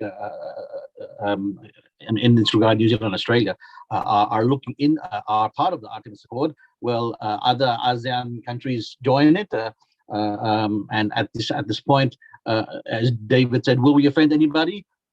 We probably will coordinate with one another, but it's also based on our ability to actually contribute. Or maybe, like David said, we just want to be part of the downstream or upstream kind of sectors, or even at the individual level. So I hope the participants here will see it in that light, that this is a new era where we can say something about space regulating. If we are more interested, we don't need to wait for a catastrophe to happen. But I'm hopeful that Anna says that, will Indonesia just be a non-partisan, or will be a bebas active foreign policy? We're keeping a close eye on when Paus. But with our discussions here, as chair of G20, this could be also food for thought. I mean, like, Indonesia has no choice to try to play a mediating role in geopolitics and geoeconomics. We work closely with Australia, we work closely with the US, we work closely with India, and even we work closely with China. So that is a strength that we do have, but ultimately we'll probably have to decide how do we move forward from this. And what's happening in other parts of the world, like in the Ukraine, it shows that we're quick to be on the realist perspective, right, Luke?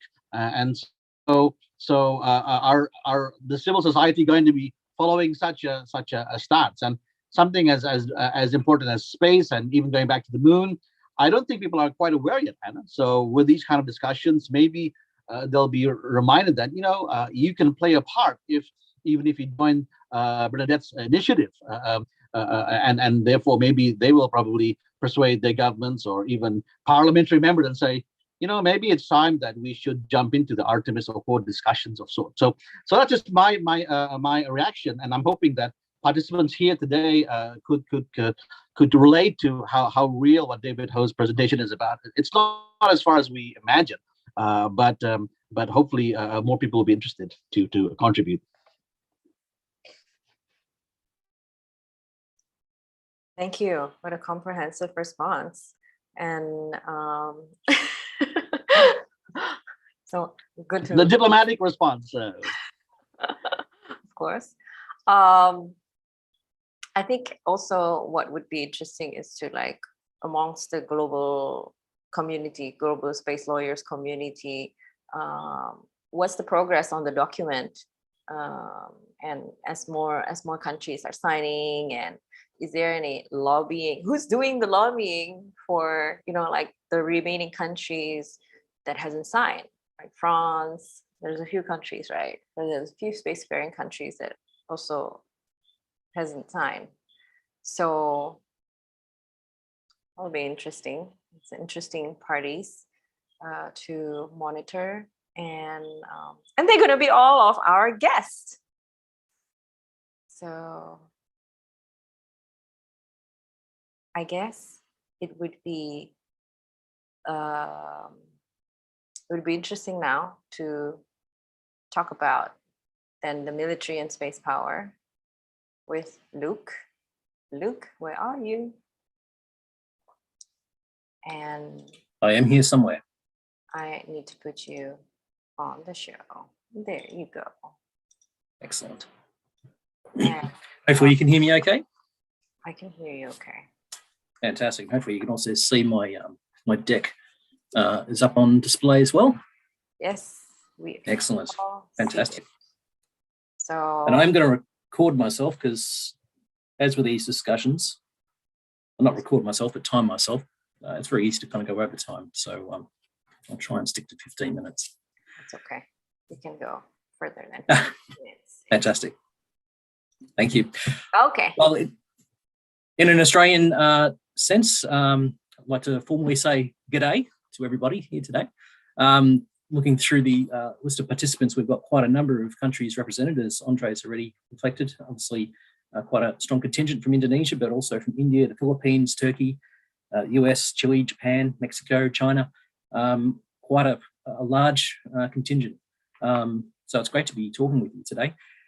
And it's probably a little bit ironic that we've got all these people that are fascinated in space. Space is one of those things that kind of brings us together. It's it's a fascinating domain to be thinking and talking about. So why are we talking about something that's a little bit dystopian, like space and military power? Isn't that a little bit wrong? I don't know. One of the things I want to talk to you about today is kind of perhaps do a little bit of myth busting around what these kind of concepts mean, or at least how militaries are starting to think about space. What do all these phrases mean? It can sound quite scary at times. I mean, probably the picture that comes to your mind when you hear space powers, you probably see something like this. So, guns and missiles flying through space and things being blown up. Andre mentioned before the Expanse, and a few people in responses to the questionnaires mentioned the Expanse, and I've got to be honest, it is my absolute favourite TV show. I'm devastated they've ended it with season 6. I have been starting reading the books, so I've just started book 7. So I won't spoil the whole thing for you, but if you want to get a good sense of where things might be in a couple of 100 years' time, The Expanse is probably one of the best examples of sci-fi. And it's genuine science fiction. It's not science fantasy. It actually kind of really goes into the real orbital mechanics. In fact, it uses gravity as part of the storyline. So it's not like Star Trek, flying off to other galaxies, little warp speed and all this kind of stuff. It's actually, it could happen. However, it does talk about what things might be like in a couple of hundred years' time. I want to talk about what space power and military space power might look like, at least in the foreseeable future. And instead of the picture you've got on your screen right now, it might actually look a little bit like that. That's the arm that's on the International Space Station. This might be one of the most kinetic forms of military space power, at least for the next probably decade or so. Doesn't seem all that explosive compared to the previous image. And I'll explain about this particular concept in a few moments. But I want to talk a little bit about how do militaries actually think about space power. In fact, I even want to talk about just the concept of space power itself. Excuse me. Now, I'm taking some of these ideas from the US Space Doctrine, which they published in 2020. It's this document that you can see on your screens right now. It's a reasonable read, but if you've got an interest in what space power means, or how the US is thinking about space power, this is a good place to start. One of the things that kind of makes the point about is that there's a difference between space power and military space power. When we talk about when we talk about space power, we're actually talking about the total strength of a nation's capability to conduct and influence activities to, in, through, and from space to achieve its objectives. Space power is actually a national power concept. It's not just a military concept. When we talk about national power, we're talking about, it's often referred to as being the concept of DIME. So D-I-M-E, diplomatic, information, military, and economic. These are the kind of the main instruments or the main dimensions, if you like, of a nation's some abilities and how it actually can project power beyond its borders. Not necessarily power in the sense of being domineering or kind of overtaking or anything else like that, but just the place it plays in the world around it. And so there is a concept of national space power. If we think of what's happening in the US at the moment, a big part of national space power is not actually held by the US government. It's now actually really starting to transition into the private sector. So the likes of SpaceX and Blue Origin and a couple of the other providers, they're the ones who are really starting to have the main capability to kind of project US national power into space. In fact, for quite some time, the US did not even have the capability to place its own astronauts into space. They actually had to rely on Russia. So for a period of time, you could say that the Americans didn't have a great power projection capability, at least from a human spaceflight point of view. So it's not just a measure of the military assets that you might have in space. It's actually a measure of all the things that your national space industrial capability, if you like, can provide. Now I'm going to jump back between this slide and the next slide because there's a couple of important concepts, particularly when we talk about how militaries think about space. In particular, they think about the space domain. So when, as civilians, we tend to like to talk about space as being the thing that's beyond, the thing that's out there, the vacuum, the expanse. Come back to that. Militaries, they like to think about it more than just being a physical space or a physical area. They like to think of it as being a domain, which is, they refer to as being basically like a warfighting domain. Now, warfighting doesn't necessarily mean with shooting guns and bullets and things like that. It is, generally, it's an area of contest or an arena of contest. Anne made the point before about there's the idea of, here on Earth, we have the ground domain or the land domain. We have the sea domain. We have the air domain. That's where militaries tend to focus a lot of their activities. So we have the Air Force that looks after the air domain. You have the Navy that looks after the maritime domain. Army that looks after the land domain. And again, those various service branches are not always going to be engaged in what we might call hot conflict. For the most part, they're actually going to be in quite a peaceful posture. I mean, they're always going to be ready for something that might take place, but for the most part, their operations are actually focused around training and preparation. And it's a similar kind of thing with space. Except instead of thinking of it, again, militaries don't tend to think of it just as being purely a physical place. It's actually a It's an environment or an arena in which they conduct their operations to, through, from. To do that, one of the things that particularly the US is doing around how they think around the space domain is there's three main segments they need to think about. The first one is the orbital segment. So that's actually the in-space component, if you like. So that's particularly aspects like satellites and other vehicle or spacecraft vehicles that are in space. And I will make the point as well that generally speaking, we're talking about orbital flight. We're not talking a lot about going out to the far reaches of the solar system or beyond. Even going to the moon is actually considered a domain of orbital flight because you are technically following a bit of an orbit to get there rather than just flinging yourself directly at the moon. A big part of thinking around how space works is the fact that you've got all these big sources of gravity around you trying to pull you their way. Mainly that's Earth, but it's also the moon and it's also the sun. So that's what actually some of the interesting dynamics that a military space power is going to think about is these basically galactic, if you like, elements that are trying to pull you away from things. In fact, they refer to that as being the unseen topography of space is gravity. So there's that physical component, there's that orbital component to the space domain. The second component or second segment is the so-called link segment. So this is basically radio signals.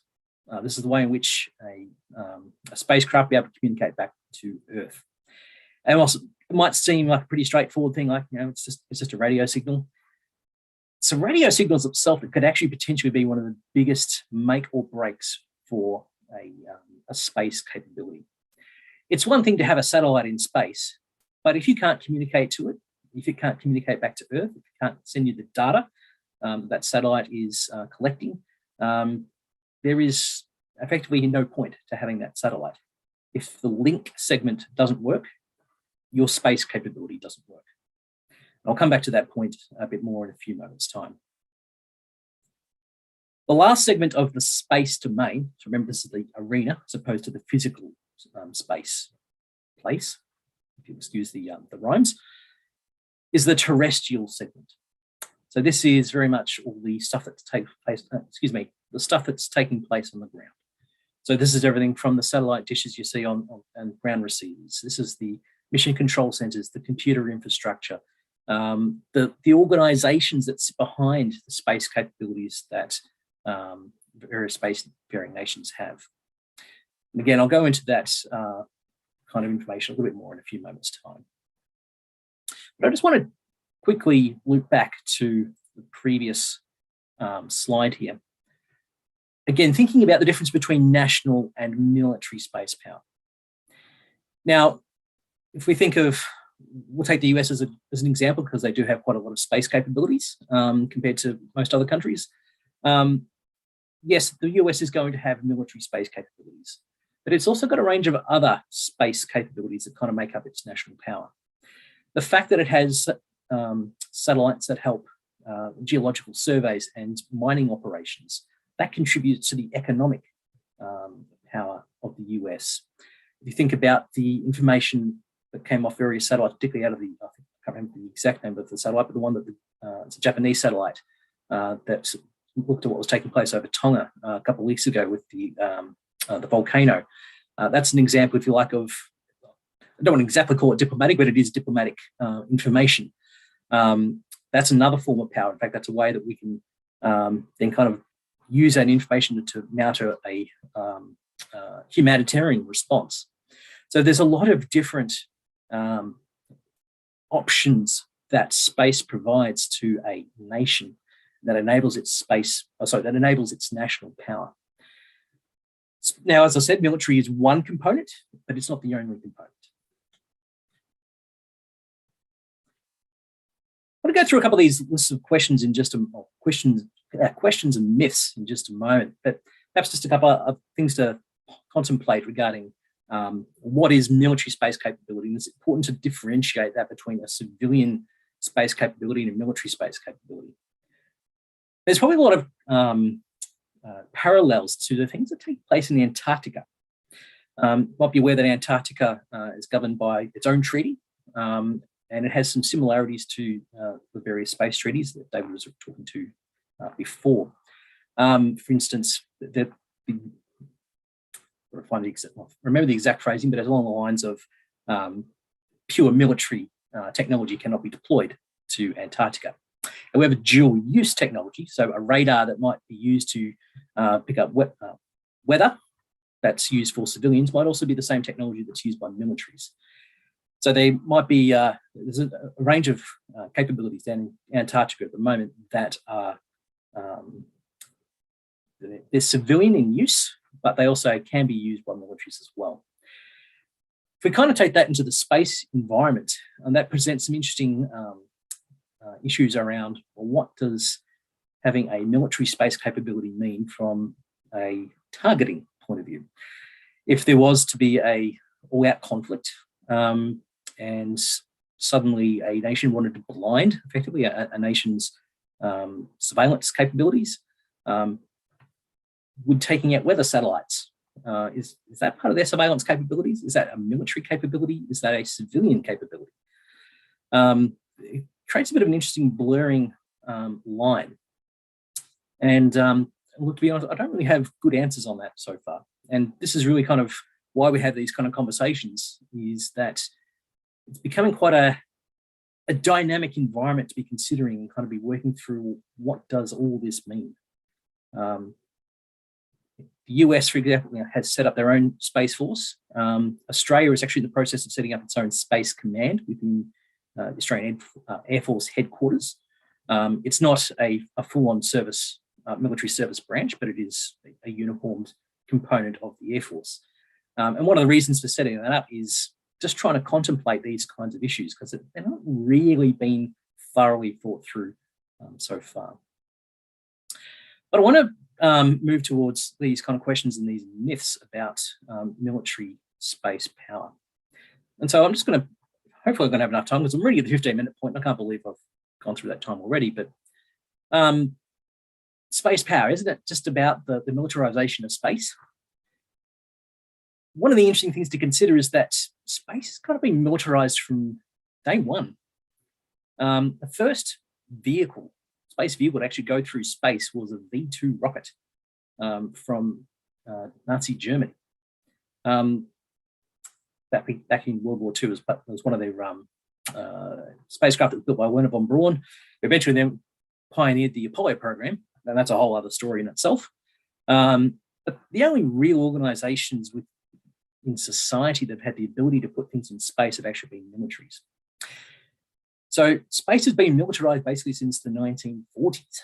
However, there's a difference between talking about the militarizations of space and the weaponization of space.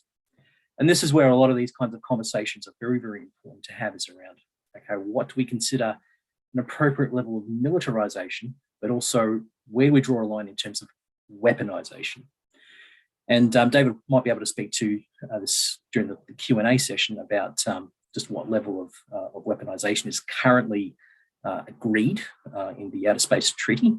And there are some interesting little loopholes in that treaty that permit certain capabilities that, to be honest, I wish it didn't, but that's my personal opinion. So we've got to realize that there's a distinction between militarization and weaponization. Another question or myth that probably comes up, and this is again kind of based on the feedback that came from a lot of the questions or the responses that came in the survey, was, isn't like a space power, isn't that kind of just taking an aggressive colonial approach to controlling space? My response to this would be, look, it could be. Although I don't think it's there yet, and I don't see that intent from a number of players, and also certainly from an ability and capability point of view, it's not there at all. We're not talking about an expanse level of kind of flying the Rocinante through the solar system and kind of domineering the space that it is physically in.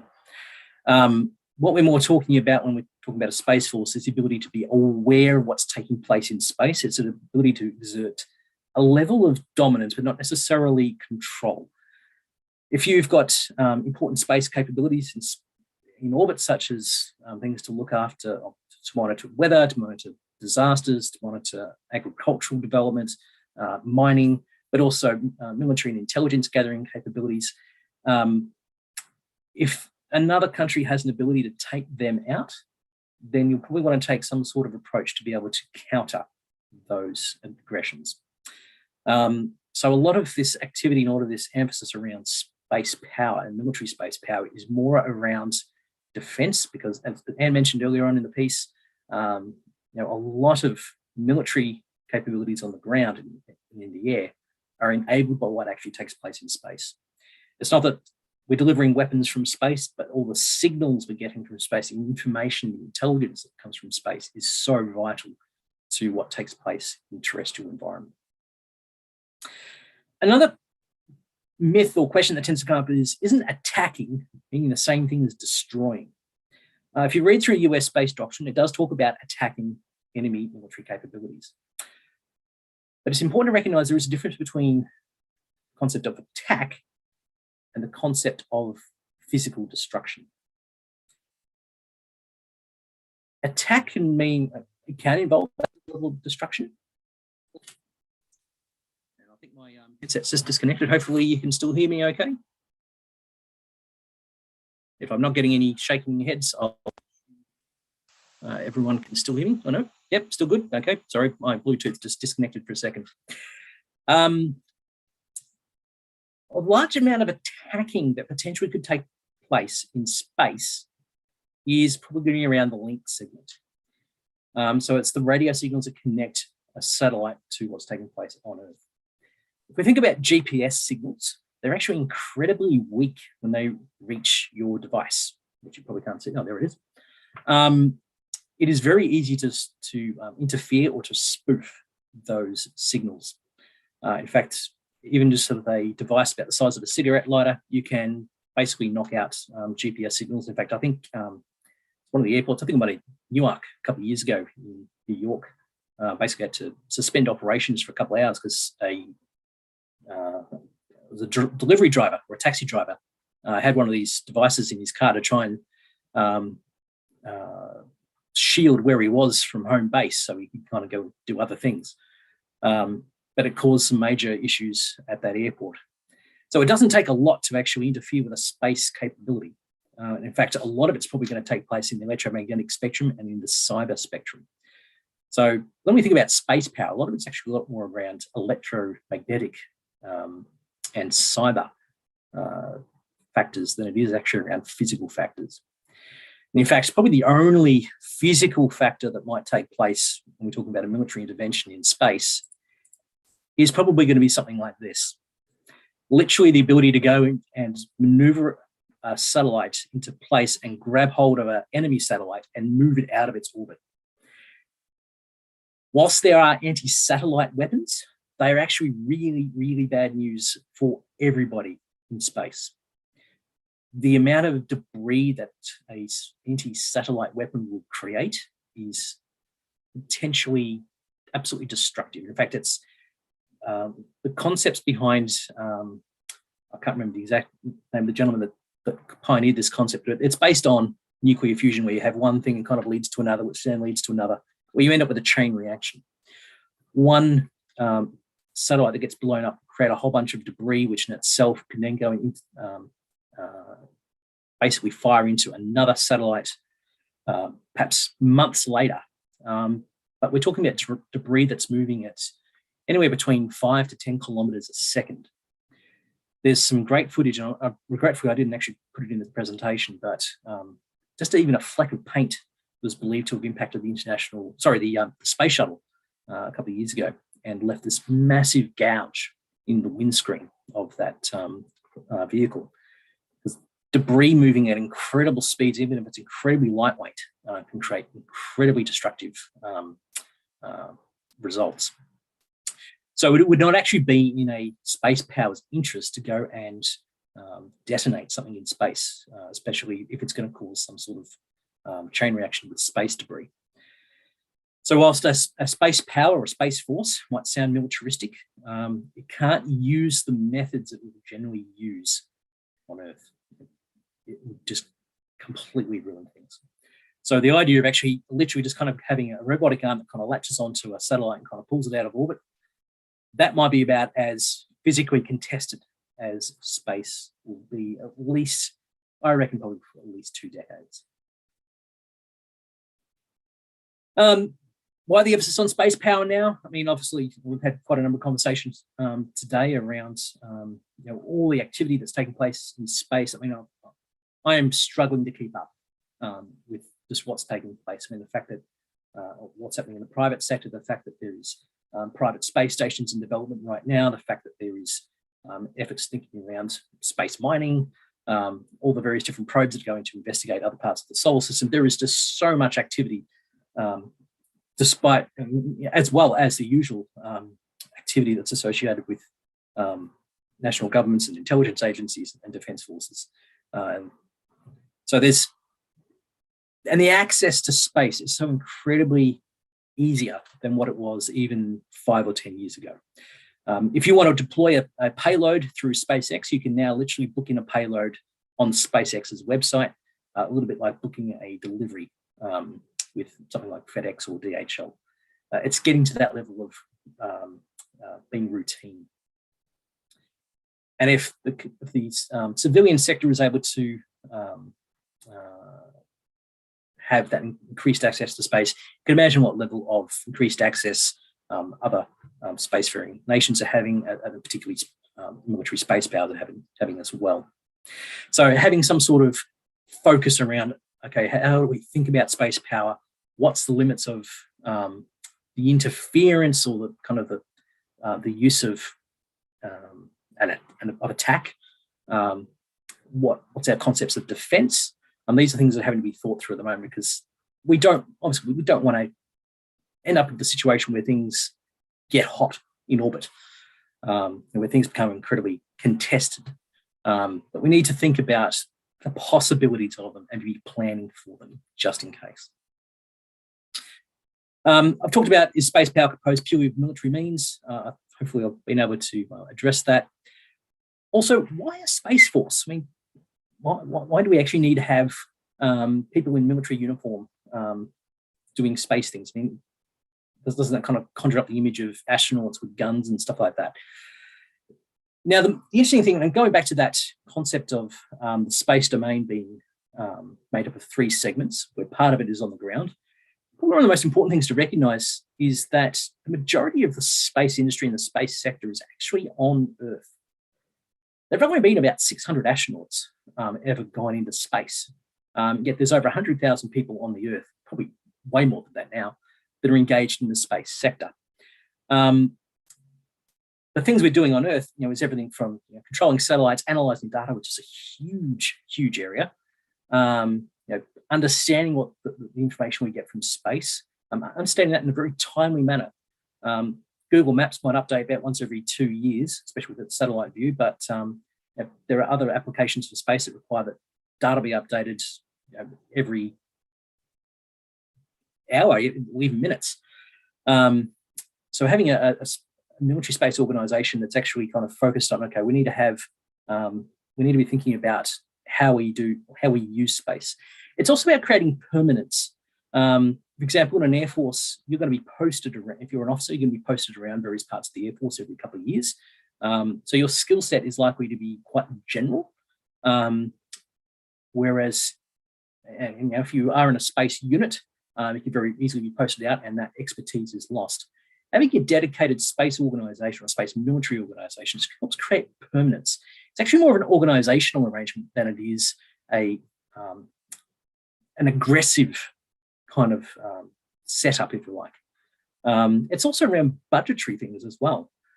If you have an Air Force that is also looking after space capabilities, they're going to have budgetary considerations with like, do we go and buy that fighter jet or do we go and buy that satellite? If you kind of split the 2 services out and you have an Air Force and a Space Force, both have their own budgets. So the Air Force does what they need to do and buys what the equipment they need. the Space Force can go and buy their own equipment. They don't have to be competing with Air Force at the same level to be able to get the equipment that they need. So a lot of reasoning around having space forces or military space organizations. It's a little bit boring, but it's actually more organizational and administrative rather than about aggression in space or about being belligerent or wanting to exert dominance. It's very much about that organizational piece. Now, I'm mindful I've got about 15 minutes over my allotted 15 minutes. There is a lot of conversation to be had around this domain, but I would like to hand it back to Anne because hopefully we'll have some time for questions and answers. So thanks for your attention at this point. Thank you so much, Luke. That's a lot to digest for, I think, the participants for today. And I would like to call first Bernadette and David because they have to leave early. So I want us to all have just like a quick discussion before they leave. And then we can stay longer if we want to. Where's Bernadette? I need to put her on. Where is she? Did she disappear? But, oh, okay, yeah. And if Rachi is still here.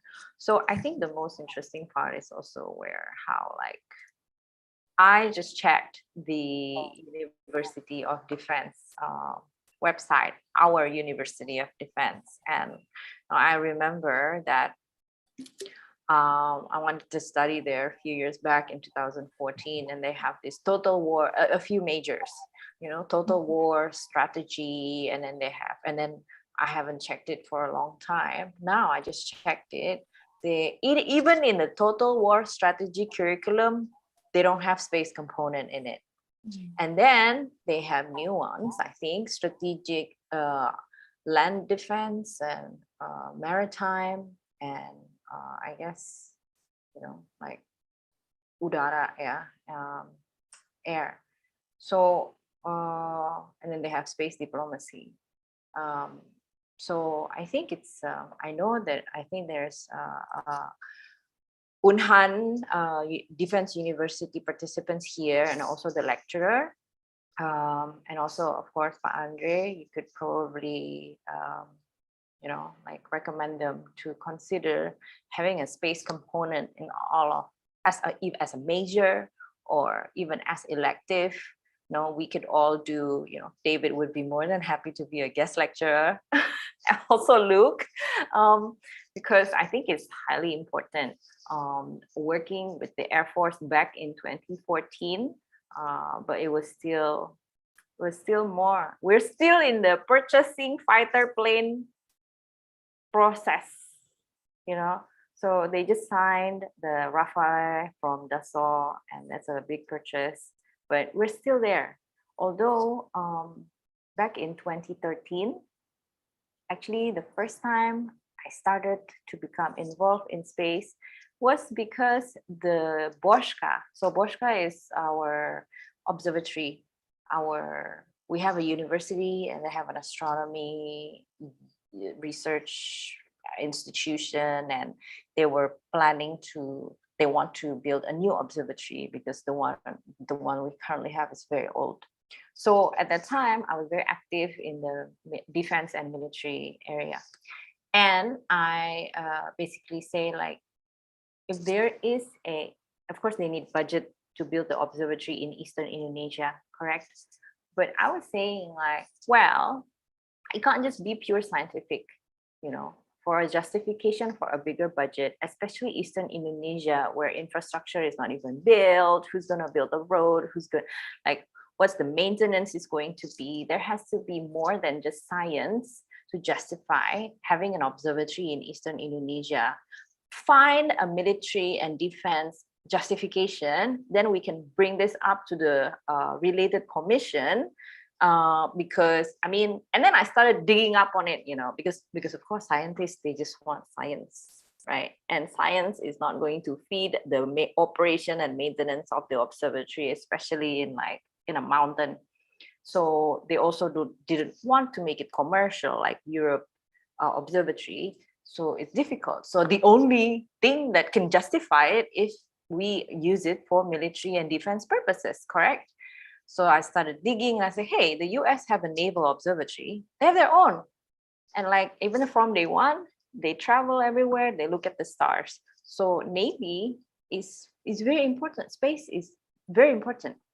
And then again, then I did a presentation called Triple Line of Defense, Sea, Sky, and Space. Talk to the coordinating organization, maritime. At that time, Indonesia was campaigning maritime security. We wanted to be the maritime axis without an observatory. So I don't understand. Maritime axis without a radar satellite, maritime axis with no satellite power. How can you achieve that? You know, and then Indonesia being itself with the archipelagic, you cannot put on fiber optics in all the 17,000 islands. But you want to talk about military and space power, and it has to be a satellite capability. And that understanding was missing from 2014. And as much as they probably understand, but then it becomes too complicated. But I think it's about time for at least Defense University to actually insert the space component in their studies as an elective or a major, because it's highly important for us as a country that wants to. We have the SLOC, we have all the illegal fisheries, we have everything, right? So don't think about going to the moon and being territorial about it, being part of the Artemis Accords. No need. Just, don't even, maybe one thing that we can worry about is like the anti-satellite technology that could destroy our satellite. But even then, we don't even have a satellite right now. We don't know how to fix the 123E or orbital slot. So then again, it's another headache, right? I don't know. I think it's comical for now. But Bernadette, what would you No, I totally, I can totally relate. But yeah, I think one step at a time, right?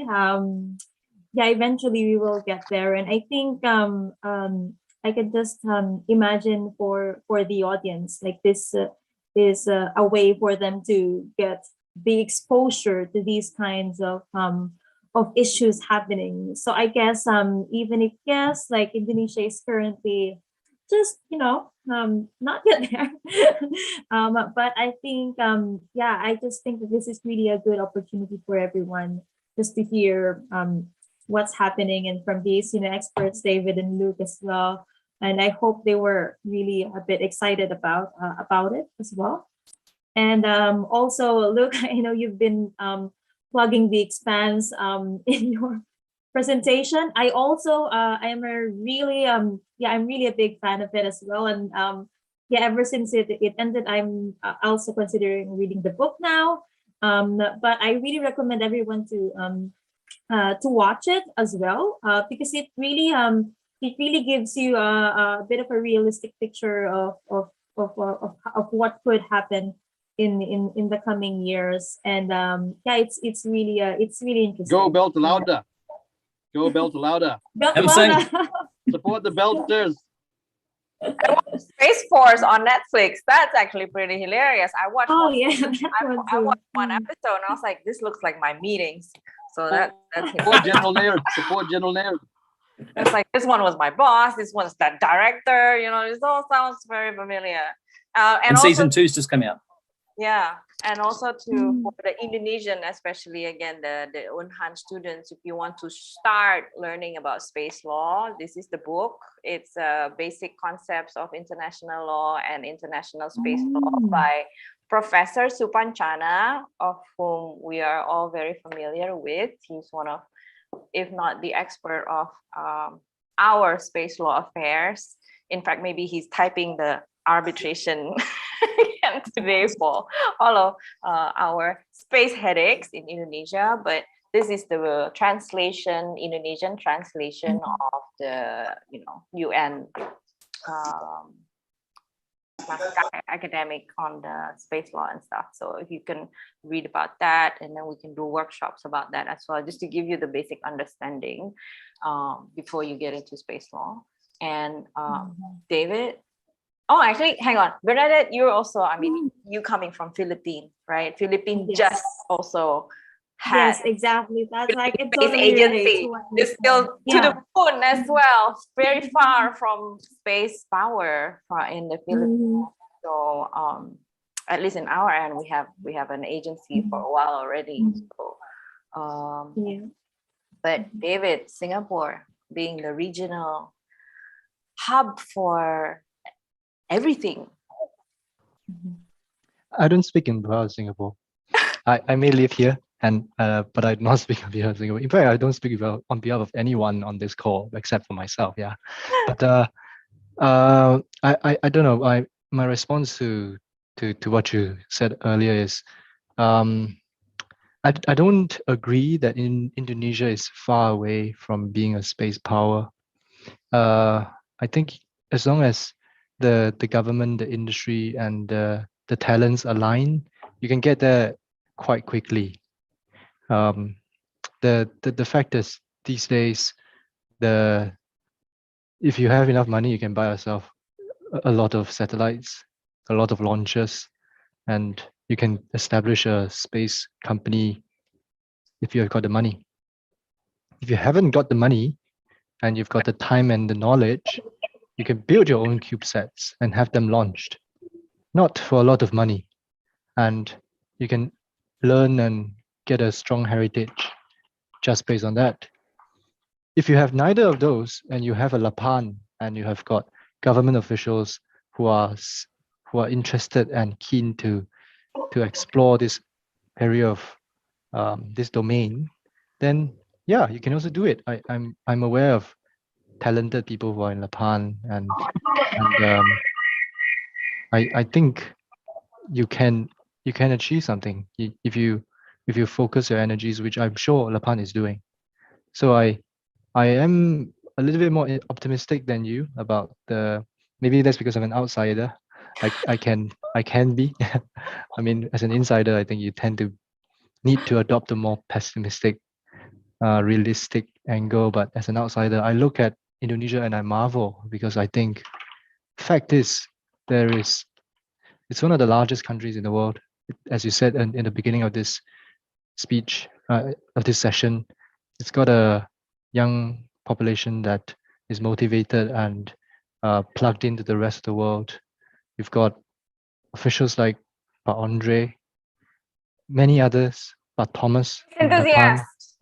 I think the fact is, I would put Indonesia in a more optimistic stack of ASEAN countries when it comes to space already. And it just needs a few stars to align, capital to come into the market and the industry, and maybe in 2 years' time, it's a very different ecosystem in Indonesia. A couple of thoughts I'd like to add on top of David's as well, in terms of Indonesia as a space power. In space power as a measure of a nation's ability in space. You know, some are going to be very powerful, some won't have as much power, but it's a spectrum. It's not a are you or aren't you, it's a continuum. Secondly, as David said, it's being able to get a capability into space is actually quite straightforward. Because it's pretty easy to actually book a payload on SpaceX if you want to get something up. Third thing too is, as I said, the majority of nations' space power is actually what takes place on Earth. So it's actually about the kinds of data that you get, the kinds of access to the sensors that are actually in orbit. It's not necessarily a matter of having your own satellite necessarily. It's actually getting access to data streams. And this has been one of the interesting things that's been taking place in Australia, because for quite some time we've actually been a bit of a, I hate to say it, a bit of a space shunning nation. It's only been about the last 4 or 5 years that space has actually started to become a bit of a positive topic, at least in political circles in Australia.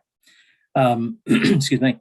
Part of the conversation has been, even with the setting up of the Australian Space Agency, is about, okay, what kind of international connections can we facilitate? What kind of relationships can we build what kind of existing activity can we partner with? And that's resulted in a couple of programs where Australia's been able to participate in NASA's moon ambitions. So we've now got an industry competition, if you like, going at the moment to develop a moon rover using Australian industry capability. That's going to be part of the overall Artemis plans.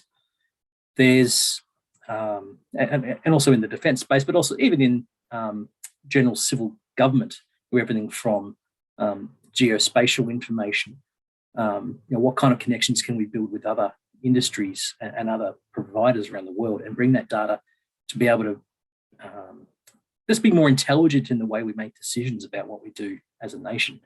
So again, space, if you think about a space capability, it's not necessarily just the satellite that's up in orbit, it's actually about all the information, it's how it's actually, how it feeds through the rest of society. And that's actually not a bad place to start. Another consideration too is Indonesia's geography. Given that Indonesia is quite close to the equator, it's actually a fantastic launch facility.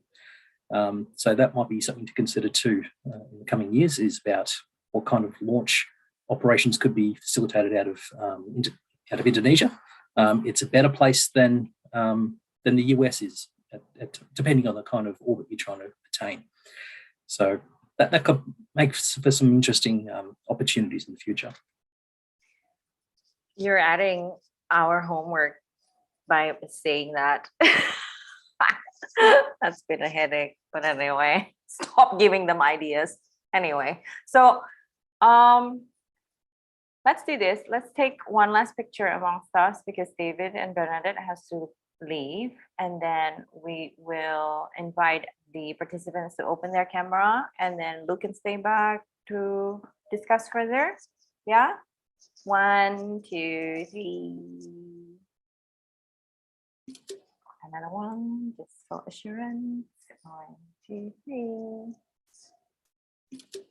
Coolio, Bernadette, and David, thank you so much for joining us this morning, and it has been very informative. We look forward, Ratri and I look forward to brainstorm how we're going to celebrate International Moon Day with Moon Village. Definitely. And I hope it will be a good start in campaigning about this to public and schools. So we'll probably do a quick moon camp as well again in July. So for International Moon Day, and then public events with our sponsors. David, thank you so much, and we will coordinate more discussions with Pa Andre and how we can how we can be a good host for the G20 Space Leaders Meeting. And both of you have a great Saturday. And meanwhile, everyone else, you can turn on your camera from Unhan, and then we can do another, 15 minutes further discussion with Luke regarding military and space power, because it's very, very relevant to what you're studying right now at university. I see a lot of University of Defense students at the moment. So there you go. And yeah, it's okay. David and Bernadette, you can leave if you want. All right. I'm sorry I need to go early, but thank you so much. And please just feel free to send me a message anytime about MBA. Okay, thank you. Bye. Nice to meet you, and Andre. Everyone else.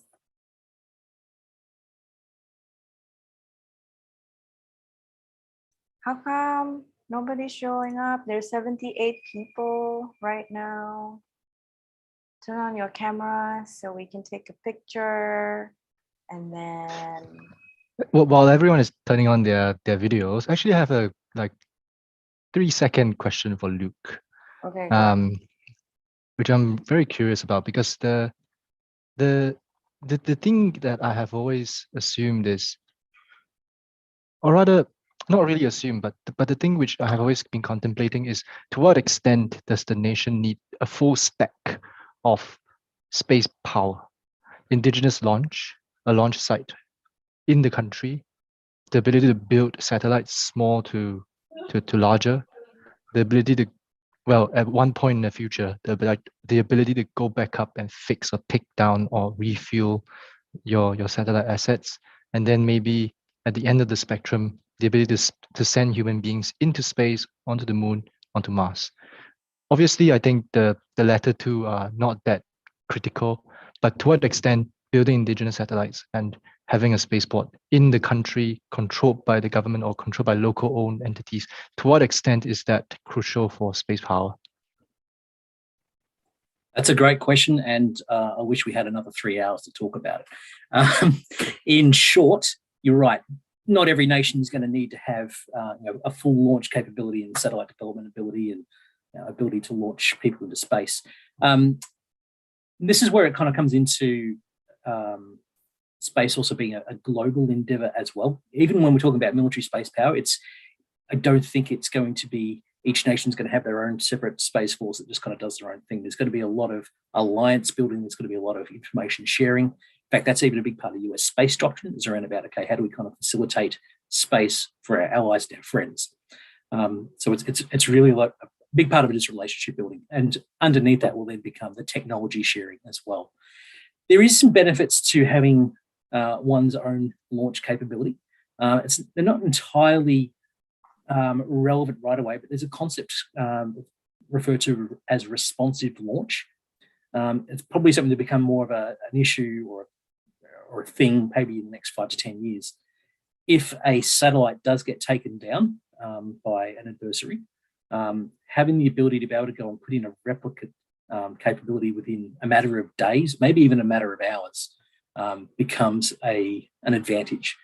So having the ability to have basically just rockets on standby, being able to pull together a nanosat or a CubeSat in a matter of hours, it's like we know how to kind of put all these components together. We stick it in the rocket, we fire it off.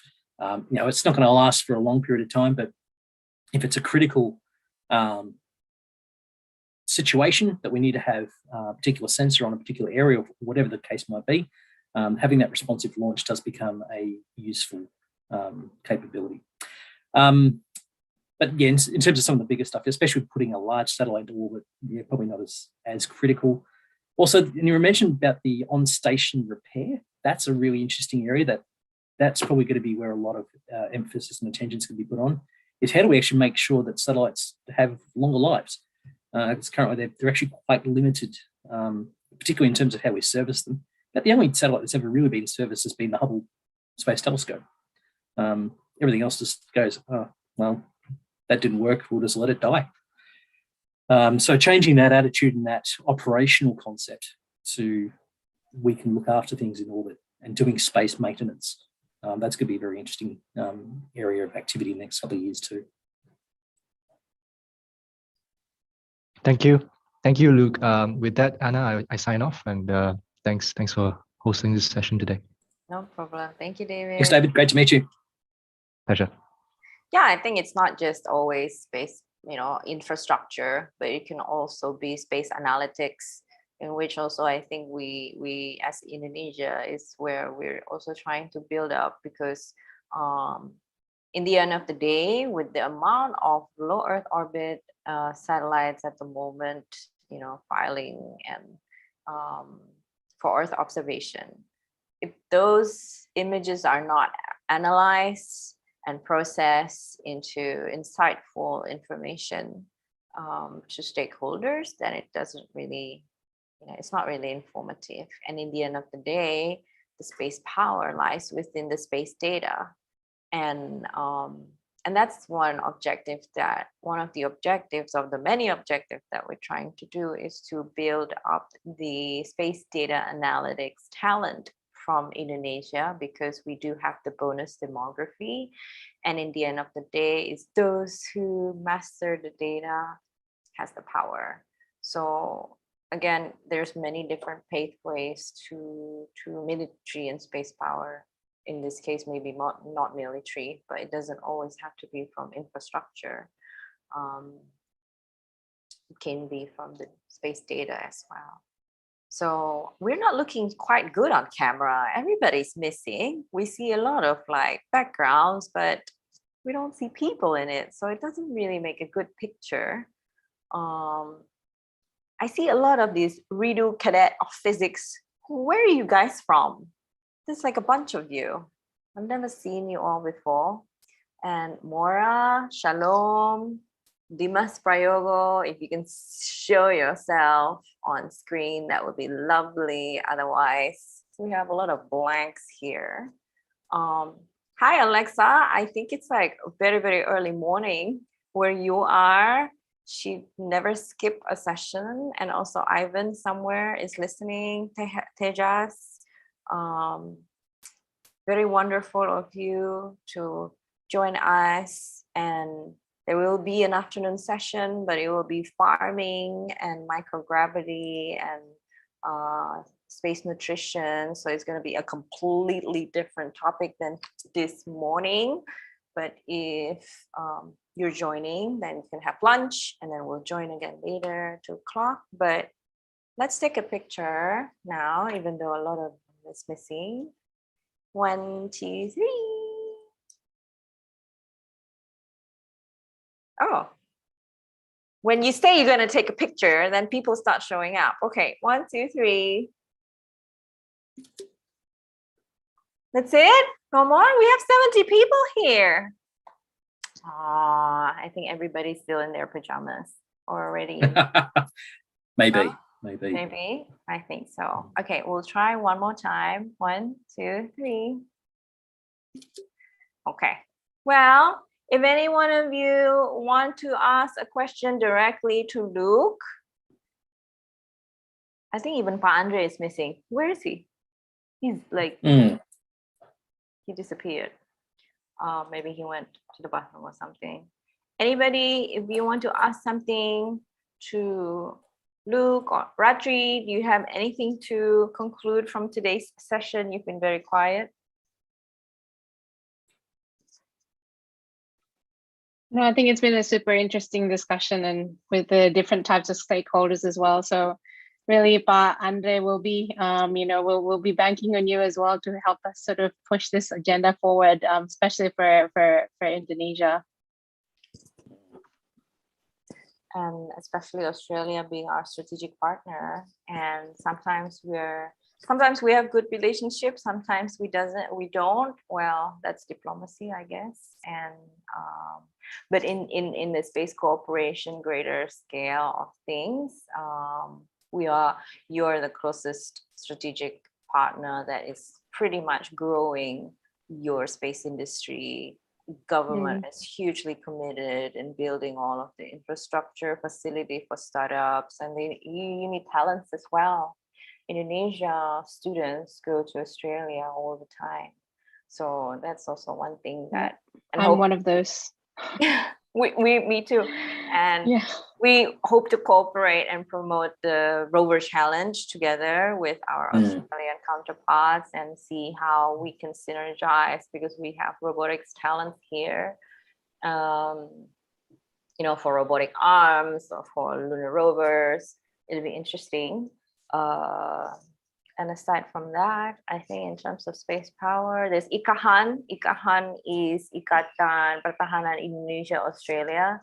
It's like a defense association between Indonesia and Australia. I used to go to those events. And what else? Yeah, nothing much.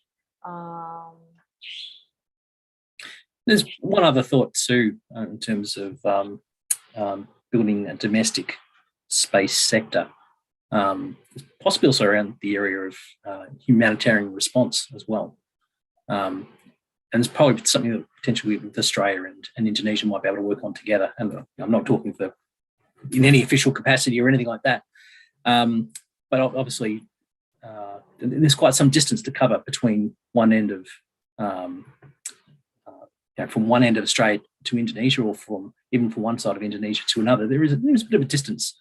So there might be the role that suborbital flight might play in very quickly deploying a relief effort. If Something that's in the mind of a lot of Australians is the 2004 tsunami, and just the significant impact that had, and the ability to be able to kind of get relief in or get assistance to where it's needed in a far quicker means might be something that's it's one of the ways in which space can provide benefits at a national level, and even just being able to monitor what's taking place, being able to monitor any kind of disaster situation. Space can provide that in a far more with greater perspective and potential with greater speed as well. So even that's one area which becomes a bit of a strategic thrust in terms of building a space sector. As a thought, that might be one area to consider as well. Yeah, with the high altitude platform as well, HAPS, but again, it's about frequency and all those things that it's still very difficult to deal here. Oh, no. A lot of ideas to throw around and a lot of work that's got to be, to make these kind of things happen. But that's why we have lots of passionate people in the space sector. Aban? I think it's mostly the capability, that we have to build now, and also, at least from our end, communicating it again to the media in a way that there's more positive side to space cooperation, or from space that they can profile instead of the war in space angle. So I think it's very important for the media to also understand that, because that's that's the most often publication you get to attract viewers or readers, of course, or clickbait, right? But it's not really educating, and it's not really going forward. So that's a homework for all of us to do. Anyway, I think we should leave because it's already 12:15. Well, thank you so much for everyone who have joined us today. I hope this session is informative for you in a different way. We've been doing like 9 sessions of science, right? And a little bit of technology, but today is pretty much the heart of it all, because all of those science and all of those technology is eventually rooted on the actors who are planning to get there. And without all of this, there will be no moon mission coming back, I guess. And the applications of space technology resulted from all of the innovation, that resulted in the space power that we speak of is not so much about like war in space, like the Marvel sci-fi movies. So it's very important for you to understand that, especially if you are a government official or you're in the military and you're still learning about space. That's what we want to share today.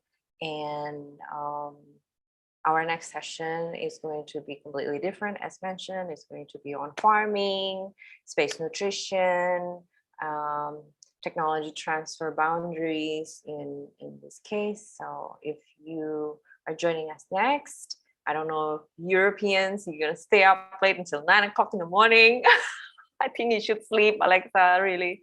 But thank you, Luke, for today, and Ratri for being here with me. I don't know where Pa Andre went. Maybe he went to sleep because it's already like almost 12 as well, midnight there. But he's actually a late sleeper.